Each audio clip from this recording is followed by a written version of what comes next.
Trying to follow these scriptures, now the reaper's all on my back. Now it's suspect with these preachers, wonder why they teach what they teaching. You claim that you have truth, but ain't practicing what you preaching. Come around calling me bro, when I needed you, you went ghost. Don't try to get too close, or you just might get exposed. That world mission society had me locked down in my soul, and I'm not playing.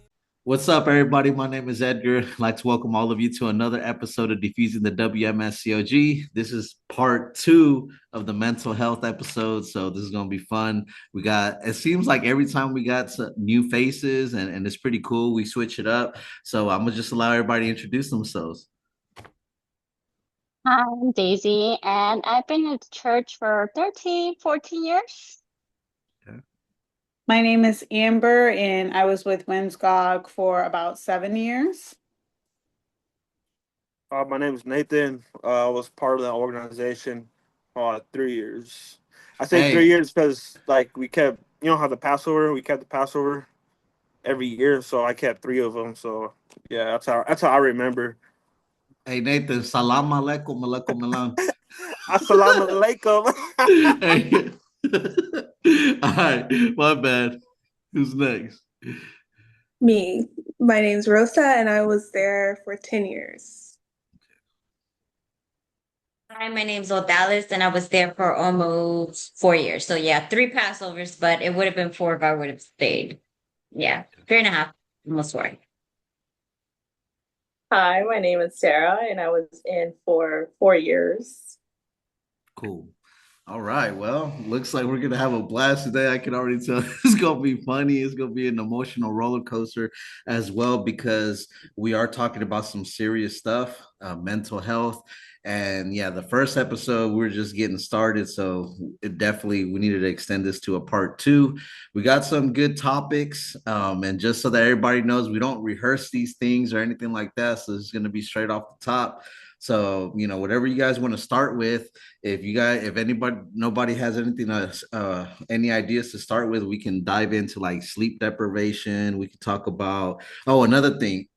So, because of the restrictions on YouTube, some words we cannot say. So, for instance, we will be using the word unaliving when, for obvious reasons. So, just for the people that are listening, what to pay attention to, what we're trying to say.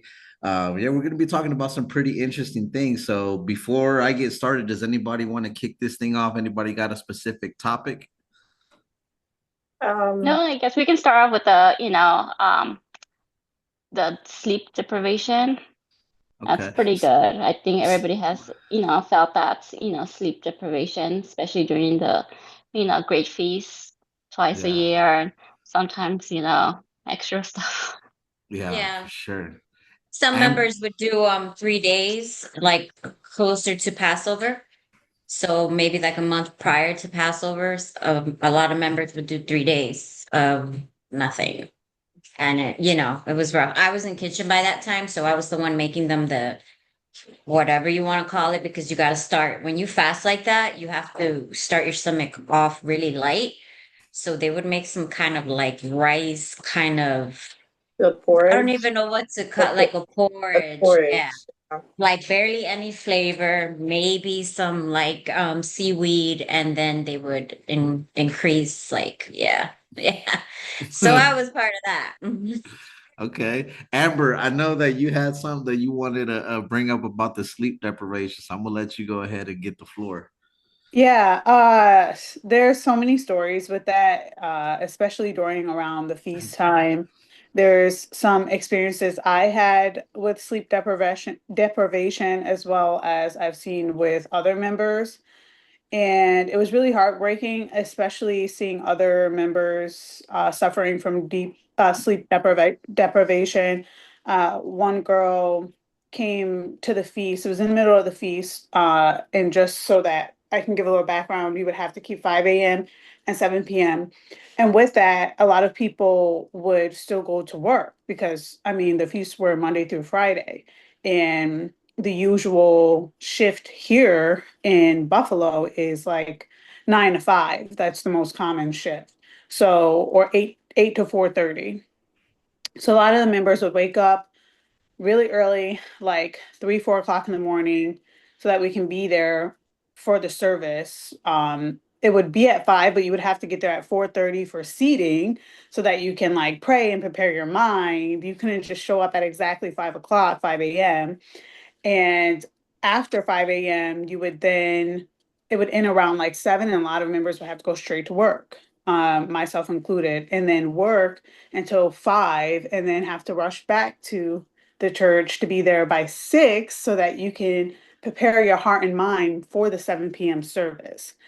So there was literally no time to rest or eat or really much of anything. And there was one sister I remember in particular that showed up in the middle of the week with like a black eye, a busted lip.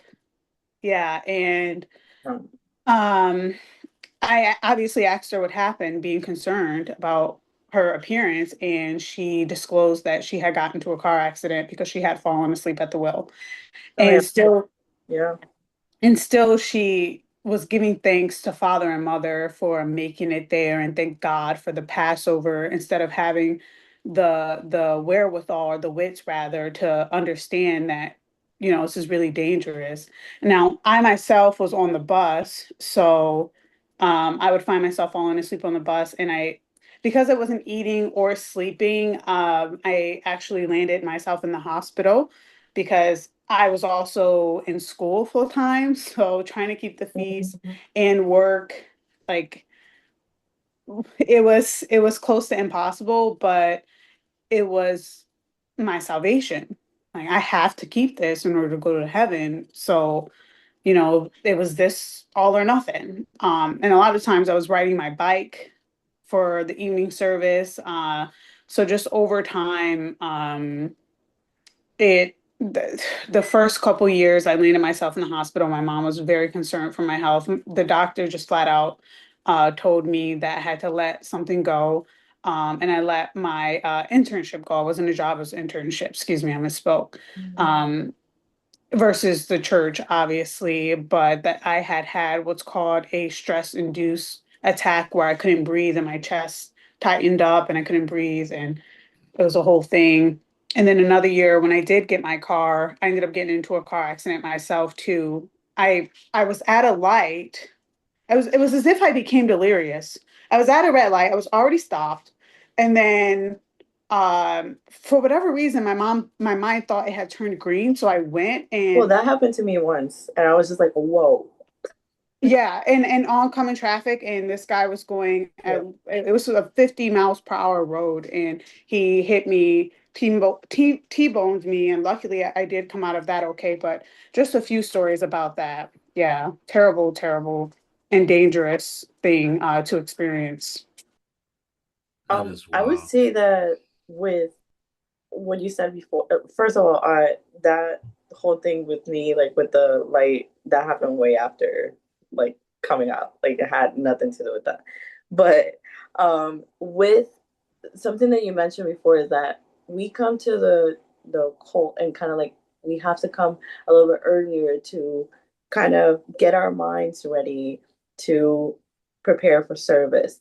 But how can we get our minds ready and prepare when we haven't even slept for like days? Like, how is that even possible?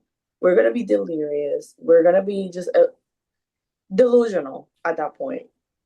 It's insane to me because you could start even just imagining things like or blood pressure problems. Like it's just all kinds of problems that could happen. Yeah. Go ahead, I Odalis. used to be in the kids' room a lot for these Oh, feasts, and the kids and too. yeah, the teachers had to be there actually earlier than the service because, of course, we have to make sure the rooms are prepared and make sure everything is good before they start bringing in the kids. So there really was no time to go home and rest. And at one point, we were so quote unquote faithful that what little time we had, we would do pray daily. And pray daily, it's kind of like a maybe tops half hour where they do a prayer. I forgot the complete order, but I know that it would be one of the books, the green book, the little blue one. I forgot their names. I don't care. point is that we were so faithful that we would still do that even before going to whatever service it was. So, but my son, my oldest, he would get sick for every feast Because the immune because system is right, low. because he was not getting proper rest. Exactly. He would, it's just like us, we were waking up 4:30, get ready, and then from there, there's no time to rest. You get undressed and you go into your work clothes, scrubs, whatever, school clothes. So my boys weren't sleeping, and my oldest has asthmatic problems. So it's funny because he would get so bad that I wouldn't send him to school, but we would go to the services. My kid is wearing a mask. It's TMI maybe, but he would, all the runny nose, everything. He could barely breathe. And I remember one day he was like, Mom, I couldn't wait to get out of there because he couldn't breathe. He had to let all that out. So it's really messed up how they put this mindset that you can't miss that, but I can miss work. My son can miss a week from school because literally every week that there was feast, my son wasn't going to school. He was staying home. Thankfully, after COVID, they have the option of Google Classroom or whatever. So excuse me, he could keep up with schoolwork, but still, it counts as absences. And then they send me a letter, your son has been absent 5 days, that is in this. So yeah, the sleep deprivation is very, very serious. It is. Including with the fasting and the whole Passover fasting thing. I wouldn't fast those 3 days that, other members would do that. Yeah. I wouldn't do that.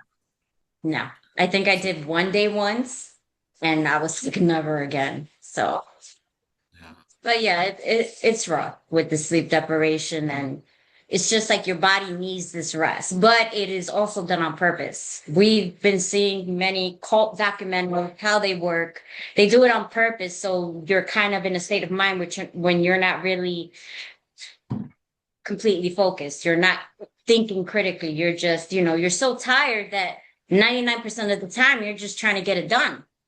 Yeah. So you're not really paying attention to what they're saying or whatever. So yeah, sleep deprivation is a big one. And I know that a lot of cults do that. So Well, if you have sleep deprivation, it's much harder to think. Like yes. it's harder to think just not sleeping well. Like I know once I had like my kid, the doctors they basically said like you're gonna have lack of sleep while having the baby, but just sleep when you can because not sleeping like you could literally imagine that you have Yeah. the baby like somewhere safe and then it could be somewhere that it's not because Yeah. it's that serious. Yeah, the delirium is very serious. That was one of the things I also experienced. My grandfather called it black cat because he works on the road. And he would drive, from one city to the next on the other side of the world. And I had explained to him how I was driving home, and this was the feast week, and I saw a black cat cross the road. I swear I kept seeing black cats crossing the road. And he said, "Oh, no, that's when you know it's time to pull over." That's your body actually seeing things like your mind is playing tricks on you. And he said he's experienced that in his line of work, and whenever he would see the black cat is when he would know to pull over and get a motel for the night and finish the drive the next You day. know, So our body always tells us like when something's wrong. It's just they don't want us to know that our body tells us when there's something wrong. Hey, My body definitely told me, but everybody knows by now that I ended up in the hospital for 8 days. My mind, my body told me, girl, if you don't get out of here, I'm gonna make you get out of here. So that's the way I have to wow. see it. It wasn't, all peaches and cream, but I It's either feel like, you leave voluntarily or I yeah, make it's you. either you leave voluntarily or I'm gonna make you leave because this place is not good for you. So yeah. And they Ro- say that it's all about peace and it gives you peace being here. Where is the No, peace? Because I I can't never find felt it. any peace being in there. Never. Rosa, you got So anything to add to that? sorry. Not really. Like for me, like I did have sleep deprivation, but I came in when I was super young. So I was like 18 when I joined, and I feel like those ages from like 18 to 25, you can spare a little bit. You know what I mean? Like you, because I feel like all of us when we were younger, it was like you could stay up all night, you could do this and do that and just be fine. But I think once I turned 25, it was like my body just could not hold up anymore. Like doing that stuff like year after year. And I feel like for me, I'm not the type of person who just fall asleep if I'm tired. Like if I have something Same. to do, yeah, if I have something to do, like I'm up, like until okay, body, let's go. It's time to go to sleep. Like I have to lay down to really start to, but my mind would just turn off. Like I couldn't be as alert as I wanted to be. And it always came out as like driving. Honestly, like there were times when I probably should have gotten a very bad car accident, but by the grace of whatever, I just made it through. Like one time I was driving to church and then that the on the way, like there's a light and it's in a kind of a residential neighborhood, not really, but kinda. And there's two lanes, right? And so I'm driving and I don't know where my mind went, but I completely dissociated, like at that point. Like I just left the car and was just thinking I wasn't even present while driving. And then suddenly something just like snapped me back in and I was like, wait a minute, I'm in the car, I'm driving. Like you need to focus. And there was like four cars, two in each lane, stopped at the red light, at a hard stop. But I'm going like full, like I was going full speed. Like it was just there was no way I was gonna be able to stop in time. And so like I was like, okay, what do I do? And I saw the cars. I think the cars must have noticed that this person coming is not stopping. Like this is gonna be a catastrophe because they all moved their cars a little bit. Like the people in the left lane moved their cars a little bit to the left, and the people in the right lane moved their cars a little bit to the right. And I went through them. Like I ran I had to like swerve and just like go through because there was no way I was gonna brake in time. And like things like that happened a lot for me. I don't know how I never got in an accident, You but got like a guardian angel that is not from this yeah, fault. it's like that was insane. And just all the time, you're just dissociating. When you're not focused on the task, you're just like out of body when you're that tired. So those are more like my experiences. Okay. Daisy?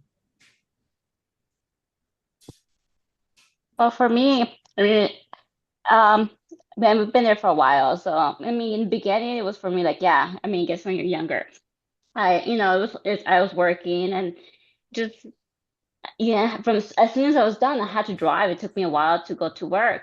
So driving there and then coming back, I didn't have time to go home. I just had to go get some food, something to eat, and just wait there, right? And I got to the point that I was really tired and I fell asleep before service, and I never made it inside.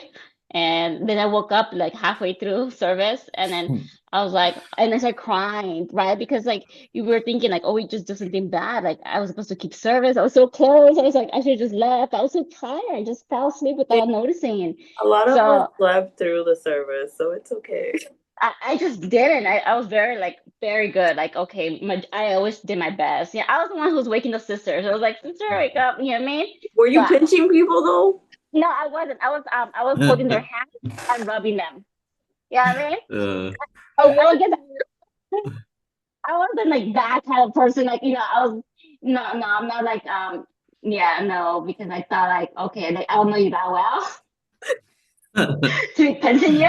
I'm more like, oh, like just touching you a little bit. You know what I mean? yeah. Just like, okay, softly, but yeah, like so I was more like that. Like and then when I had the kids, like yeah, like I wasn't working. But then I couldn't sleep all night thinking I was gonna miss service. So I had to like wake up and I mean the good thing is like it's 5 a.m. So like when you drive there's like no cars. But you like really do feel like the moments like just like driving and then it's like, oh my God, it's just so scary. It's like, oh my God, I have my kids, like what happens if it happens? And all you think is like, no, no, God's with me. You start thinking all these things like the church says nothing's gonna happen to you, I'm protected at Passover. Yeah, I mean that's what you tell yourself. But it's like it's just yeah, it's crazy how like the sleep is like you can and you get worried so you don't sleep during the whole night because you want to wake up for those services and get there early. You know what I mean? It was just yeah, no. So all bad. Nathan, what you got? Damn, bro. Well, I think like y'all already laughing. uh, I'm you got sorry. it, bro. I really like it when Nathan comes on. All I can do is like I love his whole vibe. So if I'm laughing, don't mind me. I can go off screen if you want me to, but Nah, Nathan be having everybody dying. Come on, Nathan. No, but for real, like, also when I joined, like Rosa said, like, I was young, bro. Like, I was young. I was like 18. And so like at that time, I was able to, like, kind of like, I mean, I had a lot of energy, bro. But like at that time as well, like I was playing soccer and like I was in the process of like going to college too, because like this was like after I graduated high school. But I think for me, when I think for me was like two things. Was one thing when like the Sabbath day, how we were like there all day. But like the thing about that though, I mean, when you're like indoctrinated and like you're deep in there, bro. Like when you're deep and like you're like, like deeply involved into that organization, um, you kind of become like numb to it. And um I personally love Sabbath day because like the way I looked at it was like, man, if there's like one day I could devote to God, like one whole day, I was like, man, I that's amazing, you know. But like obviously the cult, like, it's a cult, and like, like you don't know that. I mean, like, you hear things like, oh, they, how they say like don't go online, or don't do this, that, and the third. Um, but like I was just so indoctrinated, bro. Where like to the point where like the Sabbath day became was like, man, like this is cool and all. Like I love going to church on Saturday, like all day. But like those three services, bro, like, man, like there was like a couple of Sabbaths where like I was like, like everyone, I was like falling asleep, bro. Like I was like falling asleep and like, and so, but like I think when the feast came around, like we had to be at Zion at 5 a.m. for like what, 2 months, and like that right there got me like I was like, damn, like I'm really waking up at 3 in the morning to like be at Zion at 5 a.m. just to read a stupid ass book. Like, sorry, excuse my language, but I like feel you. I feel you. you know what I'm saying? And like we're not even reading the Bible, bro. Like we're reading this dumb book, and it's a freaking newspaper article, like, that just like talks about other Zions around the whole world and whatever. And like, I mean, when I was like waking up at 5 to be there at 5 a.m. every day for 2 months, man, dude, like I that got me like damn, bro. Because on top of that, they want you to come back and preach, because we had preaching meetings. You know what Oh, I'm saying? And then they want you to preach. They want you to like study, and they want to like it's like a demand, like this high demand that they want us to like be yeah, like but like they would. they want us to be like that. And like it became where like me and my dad, like we will like bump heads, because my dad, like, I grew up Christian with my dad, like I grew up Christian with my dad, and I'm sure Your like dad some was of you a already. your dad was a pastor, right? No, he was like a deacon, but Mm. like he was like if he wanted to be a pastor, he could be a pastor, but like it was never like his calling, like he was never called to like be a pastor for a church. um but like, so I grew up with my dad, and like my dad's Pentecostal, and like since I was a little kid, like like I grew up knowing, Jesus, like, the Ten Commandments, the birth of Jesus, um, like just like the story of Noah, the story of Job, like just like the like the The simple basics. stories, the basics, you know what I'm saying? And so like when I was involved in this church, um, my dad like looked at me like I was like crazy. Like, why are you going to church at 5 in the morning? Like, what are you doing? You know, like, and so little by little, like, he would like ask me, and like I was like at that time, so like my Spanish, bro, like I could speak to you in Spanish, but like I had to talk slow. Like I had to talk slow because then I start to stutter, and like so I understand it more than I could speak it. So like my dad, he's the opposite. He understands it and he could speak it, but like like Spanish was his first language, and like I would talk to him in English, but like his English isn't that great, and so like it was hard for me to like defend myself in Spanish versus like talking to him in English, and so and like that was like a battle between me and him. But then like when I was going to church at like 5 in the morning, like for 2 months, like when you're doing that every day, like when you're doing that every single day, bro, like it becomes like you just like a zombie, dude. Like you just like you get no sleep and like you're just so tired, man. Like it's it might I mean like I mean I don't know. Like some people tolerated it, dude, but like it was like, man, if I didn't make it to 5 a.m., like I feel like my name was gonna be erased from the book of life, bro. And like Yeah, and yeah, That's like sorry to cut. anxiety inducing that you can never really like meet the standard. There's always something exactly, more. And one thing I wanted to mention about that, because that's a very good point, is like, you know, for instance, take it from me, I still have sleeping issues. Like I've mentioned it before, ever since I left the cult, like I have really bad insomnia.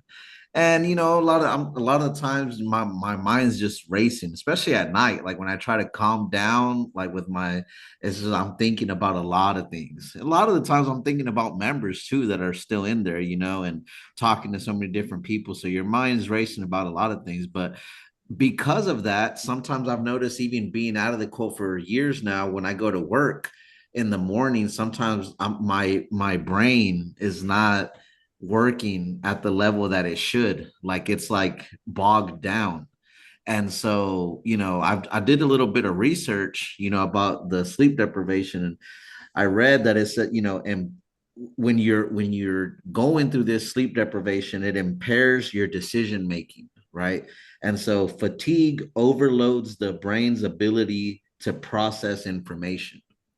And so in one of the interviews that we did on the channel, we interviewed Shakira.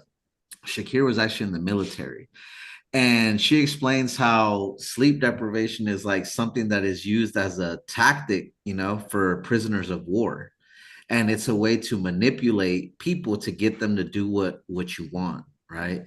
And so this was also done by the North Koreans.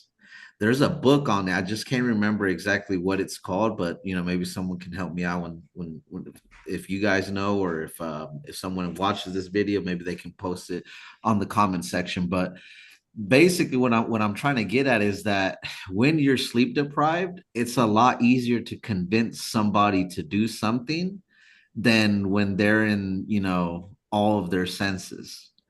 And that's not the only thing. It's not just, it doesn't just impair your decision making, it fosters dependency. So a disoriented mind becomes dependent on the cult for direction and or safety, right? And so how does that work, right? When you're not sleeping, sometimes, have you guys, like, for instance, let me give you guys an example, like a that I've seen as well. Like sometimes when I don't sleep and I have a really rough time, like, I had a really bad night, the next day I'm at work, somebody might say something to me and I'm not fully processing what they're saying. It goes in one ear and out the other, right? And a lot of that is because of the lack of sleep. Sometimes it's like your mind is just bypassing critical information, right? But does it help if the people that is talking to you are saying things in a way to make you not pay attention to what is being said. Let me give you an example. So, It's also, if you think about it, it's easier to gaslight as well because you're yeah, not really listening to what they're saying or comprehending what they're saying. So therefore, they could use that of like, oh, well, you might not be hearing that. That was not what we said. And then you're kind of like imagining it because you're not really in your senses.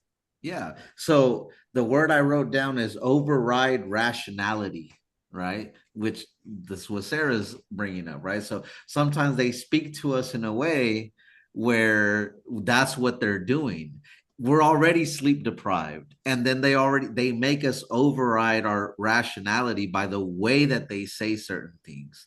And so I just want to point out that this can be used as a tactic, and I've seen it be used as a tactic before. And when you're being told you have to be here, during the feast, but it's not even just during the feast. Guys, remember that even on regular days, the expectations that's put on gospel workers is even after the preaching meetings, after cooking, after taking care of the kids, you need to study, you need to practice your sermon books. You need, if you're a teacher, if you're a group leader, you need to study with your group.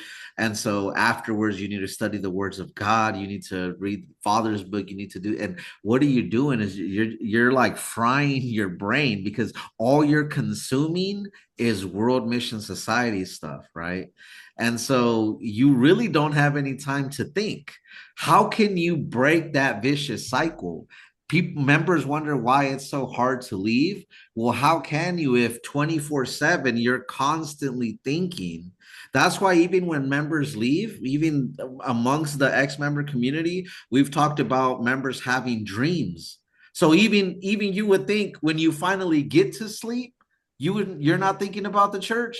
Even in your subconscious, you're thinking about it. This is how brainwashed we are. It's really crazy when you think about it. And I think that it's something that members should pay attention to. Is like Rosa was saying, and other people were saying, like we need to pay attention to our body, right? Because our body will usually give us, the warning signs.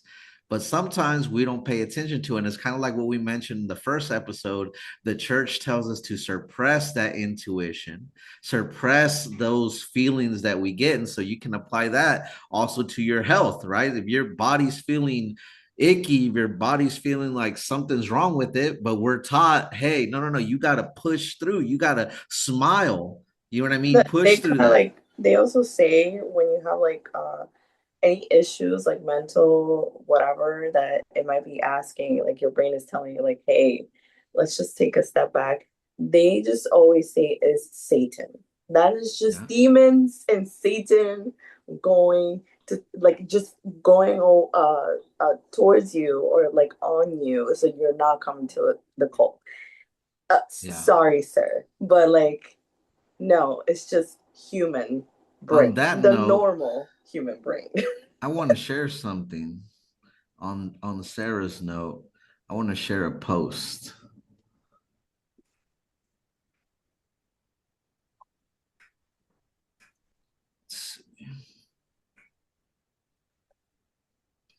It's taking a little bit of time to download, but this is something the church tells us. You guys are absolutely right.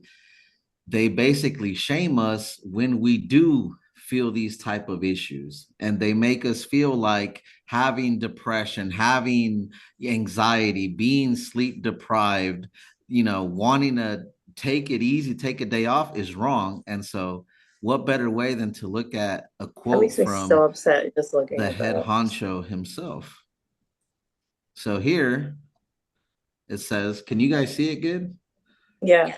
Yes. It says, No, I what can't. makes Nope. us Oh, I see. what makes us complain, grumble, and feel depressed? So this guy must be a doctor because he's about to tell you what makes somebody feel depressed, right? Such an I expert, such an didn't know he expert. was a doctor. So what makes us complain, grumble, and feel depressed is the doubts in our hearts. But if any member still feels depressed, that member does not understand God's will or the value of the truth, nor do they have the hope for heaven. Now let us get rid of sorrow and sighing in Zion. So I just hope that the members that are watching this can kind of get a glimpse, because they're like, no, they don't do that. They don't make us suppress those kind of feelings. Yes, they do. You're seeing it for yourself. That's They crazy. do it in so many different ways. Like they use like code words to tell us basically that they're not gonna say outright. Although in this situation, with the general pastor, that was like outright saying like Mhm. depression, where like that doesn't exist. But a lot of the times they say like cold words of like according to your faith, or like Yeah. little things here and there. Or they dress it up. I I hate when they hate that I word hate when they will tell so me much. that, dude. According to your They do that faith, to bro. so they don't have to accept I any, get any accountability. Like yeah, Mhm. according to your faith. accountability. What do Mhm. you mean? Or So That's they then dress it up as a they black. can gaslight us and say, well, we never told you that. Yeah. So it's like, no, Oh, you that's didn't tell that me that. reminds me. Like they do that also with people who have mental health issues. That happened with my mom. They basically said to her to not take pills, and they said according to her faith, not necessarily directly. Don't take the pills. Everything was according to your faith. According to the According faith. to your faith, what? That is so dangerous. It's so Yeah. dangerous to be saying Hey, those things. I don't know Can I if ask you, Sarah? I'm sorry, Yeah. Nathan. When did they say that to her? Like what year, more or less? Do you remember? So she came in around the end of 2016, 2000, beginning of 2017. So Okay. she was going through, I would say, relapse with bipolar disorder. She had Okay. bipolar, schizophrenia, and paranoia. And with her bipolar disorder, she was not happy with the medication. And Hmm. so she was trying to see if they could change it to something else that would be better for her. Yeah. And so the thing is that they said to her is that, well, you're in Zion. So according to your faith, it all depends on you. What do you mean? She got schizophrenia and bipolar disorder and paranoia. You don't just stop taking medications So for that. That's see, dangerous. they must have caught wind of something like that. Maybe someone said something, because when I finally went to the pastor, because I couldn't anymore, I felt like all the sermons were about me and how I wasn't keeping faith when I was going through my whole episode. When I went to him, and I told him everything that was going on, he was like, oh, well, make sure you keep following up with your doctor, make sure you take your medication. So somewhere in those years something must have happened or Yeah, something, after that, because look at I how brought it. they Yeah, changed that narrative. I brought it up to them that that is not something that you say to people because that is very dangerous. And I said that on Yes. one of the leaders, like that is could be very dangerous to members. If somebody with schizophrenia and bipolar, you do not Mm-hmm. tell them to not take their medication because somebody could Exactly. get hurt. Not just the Mm-hmm. person themselves, but other people Other could get hurt. people. And Yeah. so they said, we never said that. And I'm like, well, you said according to your faith. That is code for don't do it. Don't do Mhm. it, or you going to hell. So which one is it? And then Yeah. they changed their tune after that. See, well, there you go. This And is the that whole thing most. that you showed with, what's his name, the that makes me so angry, because Oh, that really just took me back. Because when I was going through all that, my husband was trying to show me other pastors and how they incorporated anxiety and depression, and these pastors were saying that it is a true thing. They weren't blaming. And what would I do? I would say, no, I'm not allowed to watch anybody else. That's against, Zion or whatever. I even thought that my husband was being possessed by Satan because he wanted me to watch somebody else. So I go on their WMSCOG YouTube and their site, and I'm searching, things for anxiety and depression. The only thing that came up was some stupid little video, cartoon video, because they love their oh my cartoon God. videos about how depression is good for you. And then I read that thing with Wait, the wait, general what? Hold pastor. on. Like, what are Depression you is good for talking you? about? Say that Depression is again. good for you? Oh my Yeah, god. that depression is good for you because you can work through. Yeah, I'm telling you, Honestly, I'm gonna if find it. I'm gonna find it and I'm gonna post it or send it to one of you so you guys can post it because it was hey, terrible. Finding it And that if, was the away. I'm only thing finding I it away. found. if I Yeah. see General I'm Pastor like like on a finding it video, away I from me. Yeah. if I see General Pastor on a video, like I don't even have to click play without Ugh. already feeling depressed just seeing him on Mm. the screen. I can't Dude, imagine listening to him he was talk, you know. so. I am sorry, but like he's Ugh. so Actually, no, I'm not sorry. He's boring. Like the dude is boring. He Like he will he make me sleep. he's the cure for insomnia. I've said it before. Oh yeah, He that's is the true. cure. He's the missing link. All right, Yep. so we got a couple more topics. We got at least two more topics that I want to talk about. One, the second one is the unaliving ideation. Oh And so yeah. I think this is a very big one that I want to make sure we cover. At least this, I want this topic to be covered. So I want to start off. Oh, go ahead, Odalis. Sorry, this is the one I was waiting for. Sleep deprivation, of course, is important, but this hits home for me because Mm. I was feeling that way. And that's why I took the steps to go into the hospital. And I mean, really bad. Like to the point that I remember it clear as day. I was on the phone with my group leader and I was begging for father to come. I was crying and begging because I did not want to be in this pain anymore. And at night, I would wake up my husband so scared because I kept having these thoughts that I wanted to be unalive. And that is so scary. It's so scary because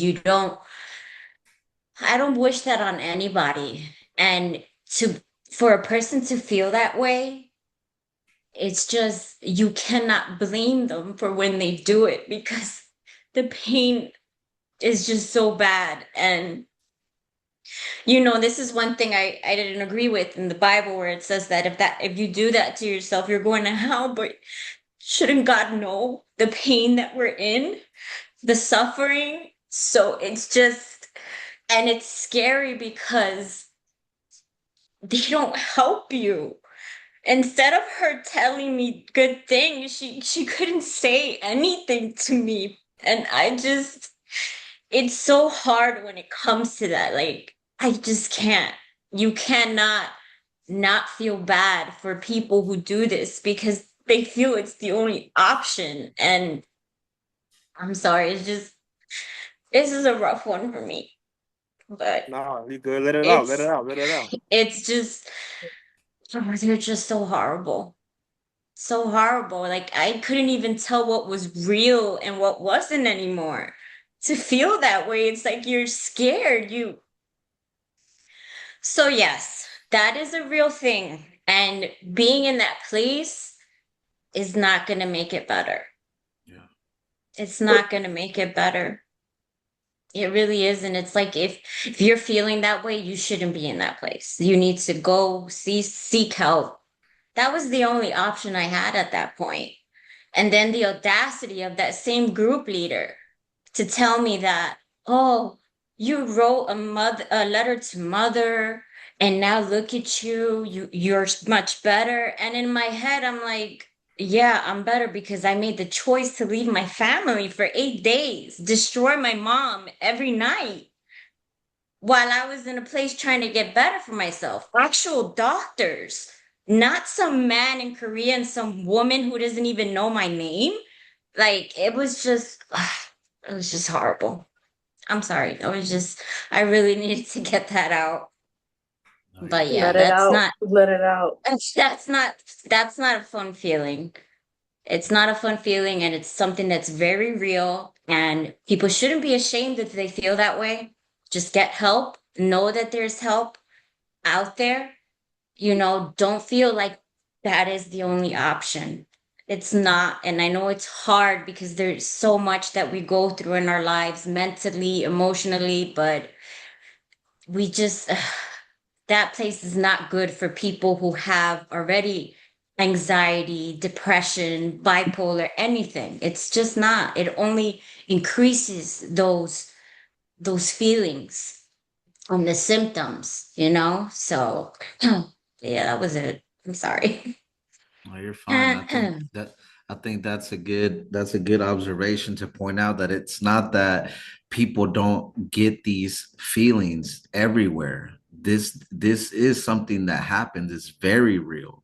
But I think that also one of the things Odali's was talking about is in places and environments like this, it amplifies that. And so instead of helping, they're actually making things worse. And instead of encouraging you to seek help or to, do something, about it, they encourage you by telling you, preach. You want to get over this? Go preach. You want to get over this? Study the Green Book, right? And that is Is not there a way, something. honestly, sorry to cut you off, but it's a way of kind of making you not think about it, but not thinking about the issue is not going to help the issue. So I Yeah. think that's what they're doing. That's what they're basically doing, like go preaching or, and also in a way, kind of making it seem like it's your fault for thinking those things as well. And I was doing all that. I was preaching, and through the messages, you guys, I hated preaching, Same. but I was doing that. I hated it. Like that was out of all the things that I was doing in that place. Oh gosh, I would freaking rather clean toilets than go preaching. Mhm. But I was preaching. We were doing the 5 a.m. every day because mother was doing it. Me and my kids, we were doing pray daily. We were reading the books. We were keeping services. I was doing everything right. And I still didn't feel better. I didn't feel better. I would shake my leg Or that during is every like service. Satan or demons that is making Yes. you feel those things. Like, no, it's other No, stuff that's happening no, in our mind no. that's And making us feel like this. one thing I want to mention as well is that sometimes you're told when you're going through things, you'll say, look at this brother, look at this deacon, look at this leader. They don't have those type of issues. We all have these issues, but look at them. They're an example that you need to follow. But one thing that members don't understand is that a lot of the members that are in Zion, how they carry themselves on the outside is different than Not what's how they going feel. on the inside. And Mhm. when you're told to suppress those feelings, when you're told that that is not the characteristics of 144,000, it breeds that type of environment.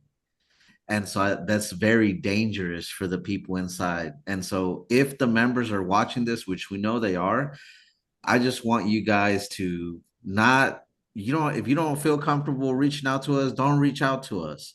But if you feel some type of way, go seek help. Because I've also heard of many stories of people that were going through that, members of this place that are not here to be able to tell their story now. And Yeah. because of that reason, it's very important to reach out and to talk to someone, get connected. There's resources out there. Didn't a member say recently that a brother, I had to Yeah. stop reading. I couldn't. He said he left and I Yeah. just can't. It's just really, really hard when it comes to that. That's something that should be taken seriously. And it's not Satan. It's not Yeah. Satan, it's that place. Yeah. Because another thing, this is something I made clear from the very beginning when I started interviewing. I was diagnosed bipolar years ago. Years ago. I was taking my medications, everything. I was balanced. I was seeing my doctor every 6 months, which for a person with bipolar, that takes a lot because, you have to. But once I started this place, the entire time I was in the hospital, I thought it was my bipolar, but it wasn't because I never had any episodes that strong at all. And I'm talking, it started with depression, and from depression, the anxiety. And the anxiety to me was the worst thing in the world. The worst. So, no, it wasn't my bipolar. No, it wasn't Satan. It's that place. They put so much pressure on you All they talk about is if you don't do this, you're going to hell. If you don't preach, you're going to hell. You're going to hell. Your family's going to go to hell. It's like, what's so good about that? Instead of leaving inspired, or oh my God, I feel so good, you're leaving like, oh, what's the point of even being here? This is pointless. My kids would come home speaking like that, like nothing in this world matters. Like, no, we have so much in this world that matters. So it's like when you go to church, you're supposed to be uplifted, you're supposed to feel better. You're not supposed to come out of church feeling worse, feeling tired, feeling sleep deprived. It's just the complete opposite in that place. It really is. Yeah, for sure. Amber, I know you wanted to touch on this subject. Yeah, definitely. First of all, Dallas, thank you for sharing that. Um, that was very brave of you. And to piggyback off that, uh, I've felt like that in this place too. And I didn't have any mental health issues before. And it wasn't till the last year that I was in this place that I began to have these ideations where I felt like I just wanted to die. Or excuse me, unalive. I'm sorry. I hope No, you you're can still fine. use this. I hope I Yeah, didn't you're miss. fine. You're fine. You're fine. Okay. Go. And yeah, it was very difficult for me. It was that feeling of nothing mattering to me. When you don't live a life, when you don't feel like life is a gift and it's worth living, the alternative is what exactly, right? The alternative is not being here anymore. So when you encourage a group of people to look forward to heaven, I mean, yeah, we should look forward to heaven, but when it's being amplified over living a life worth living, then essentially you're just encouraging a group of people to look forward to the alternative, right? Which I can say DEATH, right? I can say that word. Yeah. Just making sure. The alternative is death, right? So when you encourage people to look forward to heaven, and anytime something slightly goes wrong, the answer is, oh, father's coming, look forward to father's coming, and keep going, and just pray and hope father comes. uh I mean, if God comes, the world ends, right? Yeah. And we all die. So I mean, it's encouraging and glorifying that idea. I think for 6+ years, that put me in a position where I felt like, well, that drove me to depression. Essentially, there was no drive that I had towards anything, no drive towards work, no drive towards any goal that I may have wanted to set. I mean, and even when it came to setting a goal, why set a goal? What's the point of that? There's no point of even doing that. And then I'm left with what? Nothing. And I would find myself in a room at night just feeling so numb, is the best way to put it. And I would just cry and cry. And I would cry and I would pray to God to just come to take it all away. And it was really bad. It was like every day, and then I realized, wow, I'm really in a tough spot, and I realized what position I was in. Luckily, I realized, like, oh my goodness, actually, I'm in a very dangerous spot here, because it got to the point where I actually imagined myself unaliving myself. Um, and that's when I realized that I was dealing with something pretty serious. And on top of that, I was riddled with anxiety. I couldn't do anything without being extremely anxious. Until this day, I have my fidgety ring. Um, that I have to have on me at all times. I So have to have those too, especially, yeah, yeah, and I'm always, yeah, and it yeah, helps me it really helps a lot. yeah, it does. And it helps me not pick at myself. It got to the point where I was picking myself till I bled, and I picked the ball spot out of my head just from being full of anxiety all the time. And I think the anxiety came from the fear tactics that they instill in you over the years of, if I'm late even 1 minute, that 1 minute can be life or death. That 1 minute can be me missing the opportunity to go to heaven because Father came and the world is ending and I wasn't in Zion. So I'm going to burn in hell. And I just wanted to speak on how dangerous that kind of thinking is. And although it may sound not so bad because you're using words like heaven, looking forward to heaven, but the alternative would be looking forward to death. And that brings me to my next point where I had a recent death in the family, and my brother still being in this place, not knowing really how to connect on a human level as it relates to losing a family member and to death, because the way that death is viewed in this place isn't the same as it is for people in the world, per se. The normal way you would look at it, which is a loss. And if you do have faith, there is some good, I suppose, in it that you can find, but it is a loss because ultimately life is a gift, and it's great to be able to breathe, and it's great to be able to laugh, and it's great to appreciate those small things, but that place makes it impossible to appreciate anything. And he made a comment. um it was so just disconnected to my mom who lost her brother, and said he oh, well, at least he's in heaven in a better, or he's in a better, not he's in a better place. It was like,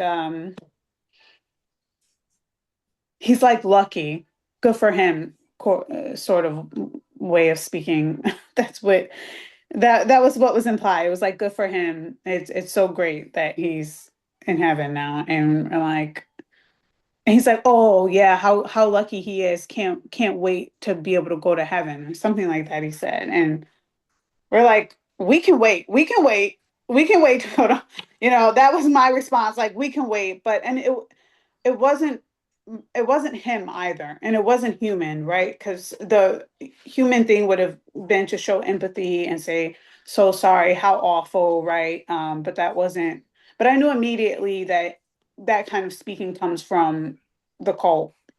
And it's really unfortunate. And so, thank you, Edgar, for having this episode, because there's a lot of places that have that sort of speaking, not really realizing the dangers in it. I feel like appreciating our lives is much more important than looking forward to the kingdom of heaven, which is what that was in every service, every sermon.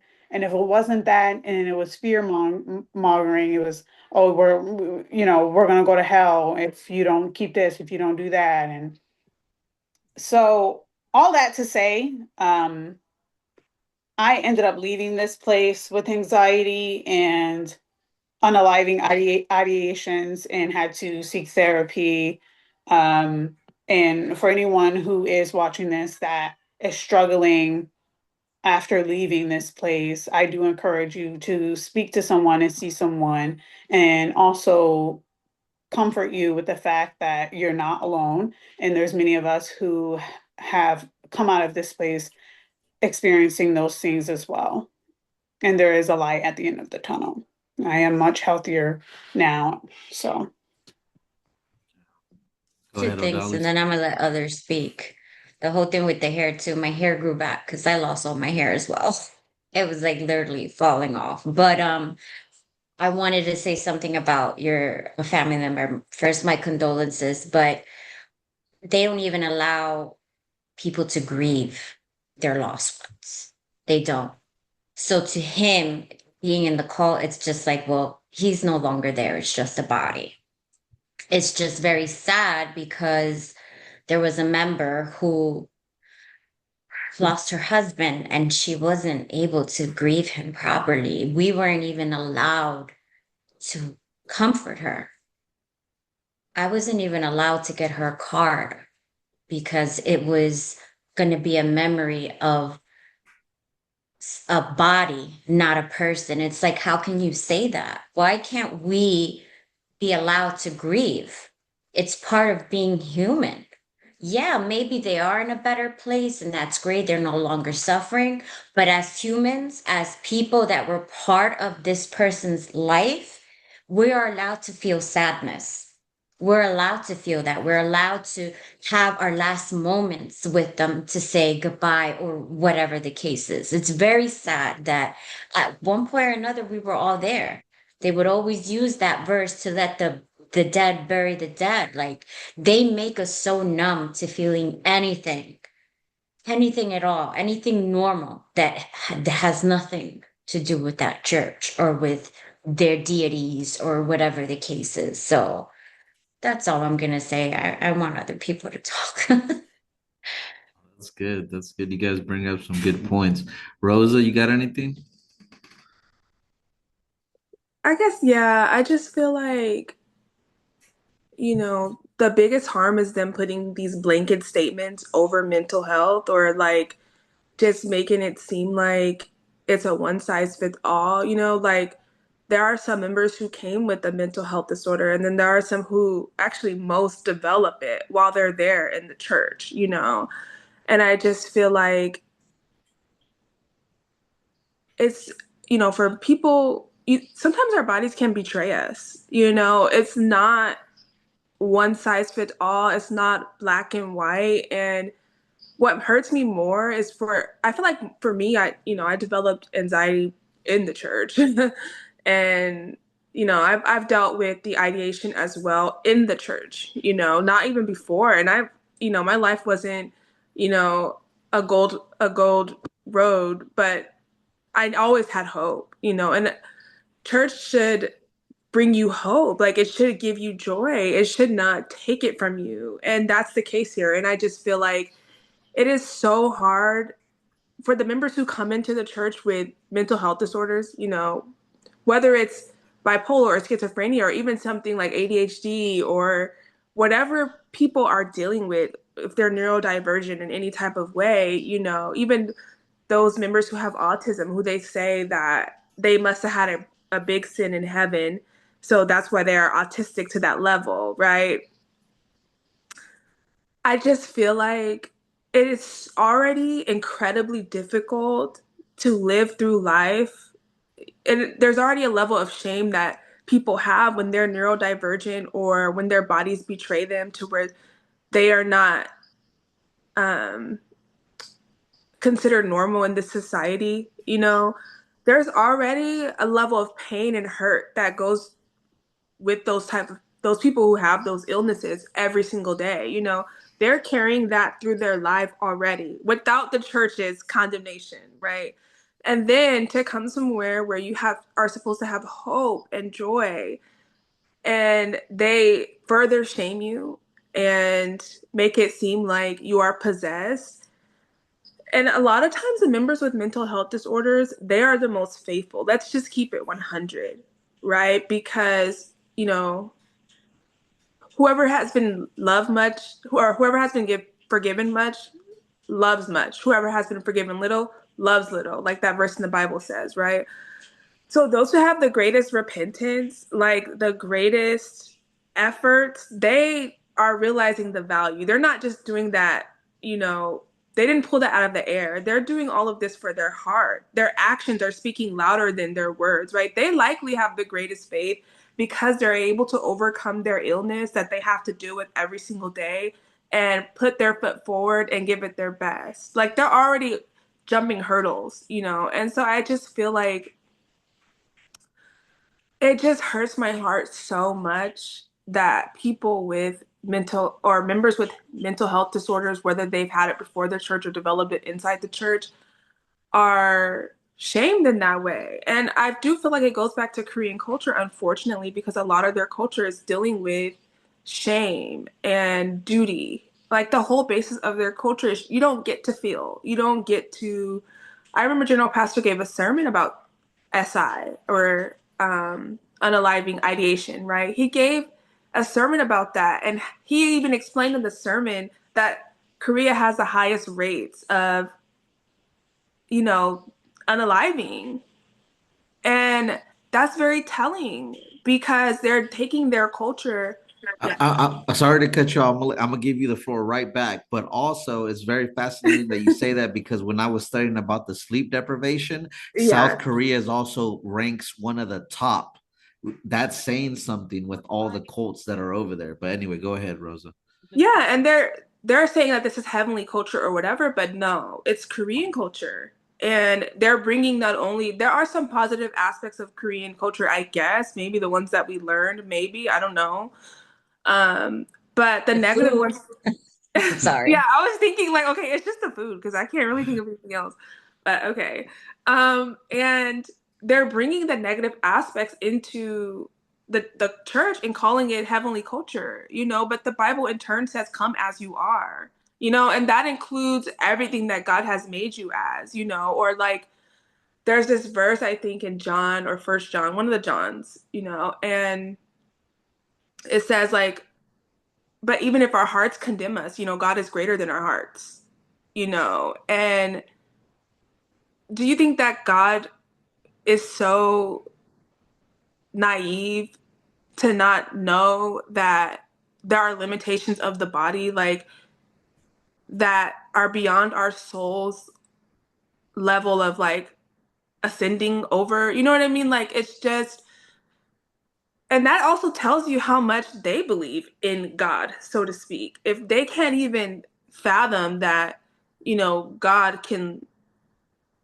dissect all of the limitations of the body and see that our true hearts in our souls, and I just feel like I wish, my hope is that anybody who's going through the difficulties of mental health disorders in that church is that they leave, because it's already hard enough like trying to live with your body betraying you in a certain sense. Like it is very it's hard. It's an uphill battle every day, and it's sometimes unpredictable. It's just like having a regular physical illness that you can see. Like people who have lupus, like one day is different from the next. Like some days your joints are hurting really bad. Other days you have a lot of energy. Some days you have a rash on your skin. There's like it varies day to day on what your illness is going to bring to you. And it's the same thing with mental health, and it's an uphill battle, but people get up every single day and they do their best and they smile and they give to their families. They go to their jobs. They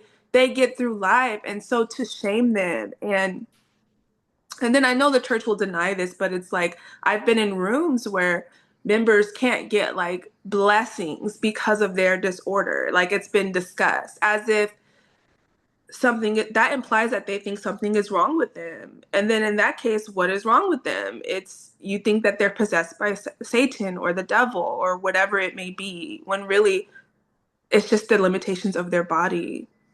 Yeah. That sometimes they cause or amplify, Yeah. which is the irony behind all of that. It's just crazy. Good points. Good points, Sorry. Rosa. I know I said I was gonna let other people talk, but I love what Rosa said. Number Yeah. one, about how God who created us, right? How can he not know that we need those limits? Hmm. That a body does need rest, that a body does, that the mind needs break. And it's when she said that they're shaming us for having these mental disorders, like mental health has been such a stigma for a very long time. When I grew up, I know SNL makes a joke about it that my son, I don't know if you guys ever seen it, but mental illnesses, especially in our culture, was looked at no. That's not what you're going through. So it's like we have enough. For a long time, I didn't tell anyone that I had bipolar disorder because I was embarrassed. I was ashamed because everyone looks at you like, ugh. But people with diabetes, people with Or lupus, somebody people could with use it physical, against you as well. yeah, people with physical disease aren't look like that. So you expect that when you go into a church, they're going to be understanding of that. But it's the opposite. I can't get a blessing because I have bipolar disorder, or I can't get a blessing because I suffer from anxiety. No, how is that God? How is that love? So thank you, Rosa. You said it so beautifully. You really did. Thank you so much for saying that. Yeah. She really did. Daisy, you got anything to add? No, I don't have anything to add. None on this one. Nathan, Um, I don't really got a lot. Can you guys see me? I know it's dark right here. my spiritual eyes are closed right now. Oh, I'm your playing. spiritual eyes. I know, bro. Mine's are uh, my spiritual eye has been closed, bro. no, I can see you. I can see you, bro. Okay. No, I'm outside my house because my daughter's inside, and so like if I go inside with this, she's gonna be like, you know.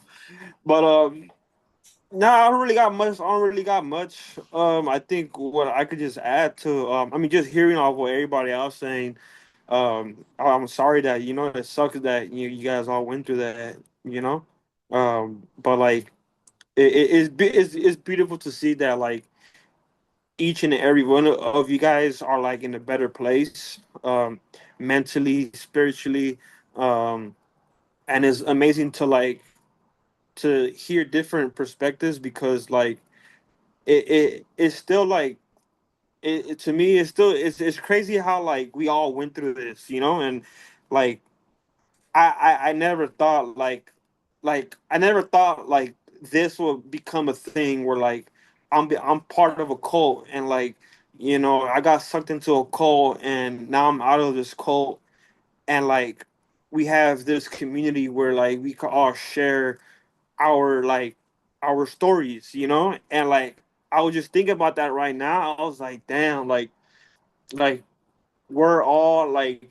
in this like together, and it and like again, like shout out to Edgar, shout out to Gray Light Studios, shout out to Plane in Traffic, shout out to like all the podcasts, bro, that like you guys all created this outlet and this channel for like everybody to like share their stories and like it sucks that we all went through it, um and there's nothing we can do to change it, nothing we can do to change it, but I guess the only thing I could really add to this is I guess for me like I felt when when Pastor told me, I think Edgar, we're talking about this over the phone earlier. Um, when I had came, like, if I don't know if you guys, I don't know if you guys had saw my video, my first video I did with Great Lake Studios. I went more in detail in it, but just briefly, like, I had so when I have left Zion. Uh, I was like, like everybody else, we're like sucked into all that. And like when I had, cause I was so me and my roommate when we were trying to get another brother out of the church, cause like the things that we found out, or like the whole the church being part, like the church was like a business, and like it was attached to like Big Shine, and um it was like money driven and like so like all the scandals that happened, um and so when like I was trying to, me and my roommate, when we were trying to get another brother out, like we had printed out like sheets of like papers of things that we found out about like the church, when like we found out that An Sang Hon had physical children, and like we were like what, um and like I think when I found out all that, that's when everything became like I'm like what, like this is like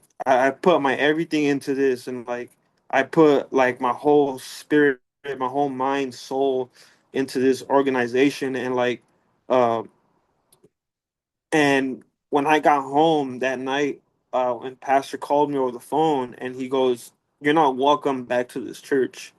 Like you're not welcome to this church anymore. Like you cannot come back." And when I heard that, like man, dude, like that hurt me so much. Like that hurt me so much.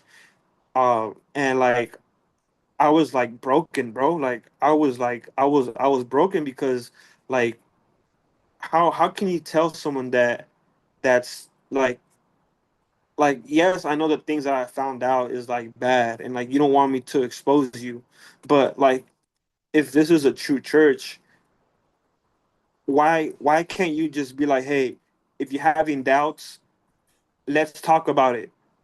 You know, like if you're having doubts and you're finding things Because it's out. not the true church. That's Exactly. all. Exactly. Exactly. Like they they don't want like like they're not gonna tell you that. You know what I mean?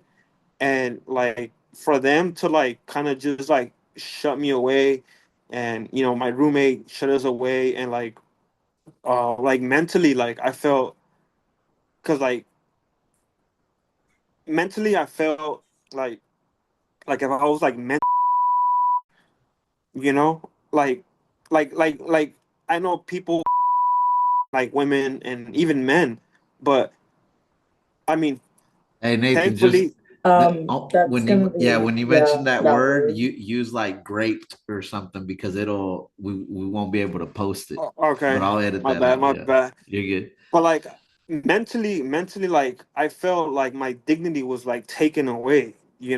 Like my like, yeah, dude. Like I felt like I was stripped from my clothes, and I was just like spiritually like just stripped away. You know what I'm saying?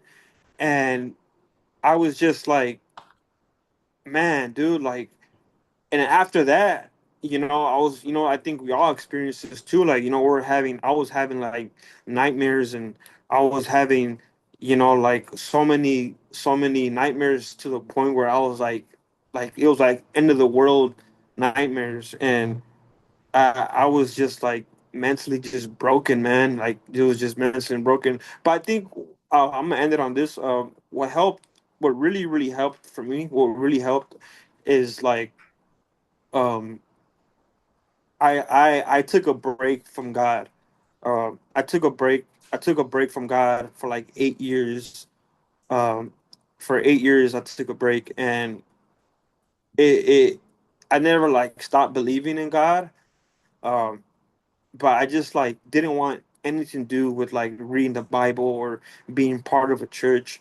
Um because like I felt like they took that away from me. That hunger I had, that strive I had for God was like completely like just stripped from me, um, and so like that's what helped, was like 8 years of just living my life, of just doing my own thing.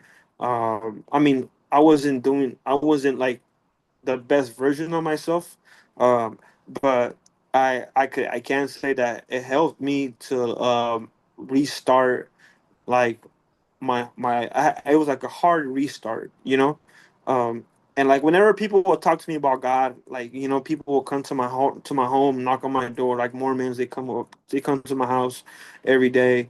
Not every day now, but like before, they used to come every day. Jehovah's Witnesses, even like just Christian people too, they come, like they try to talk to me.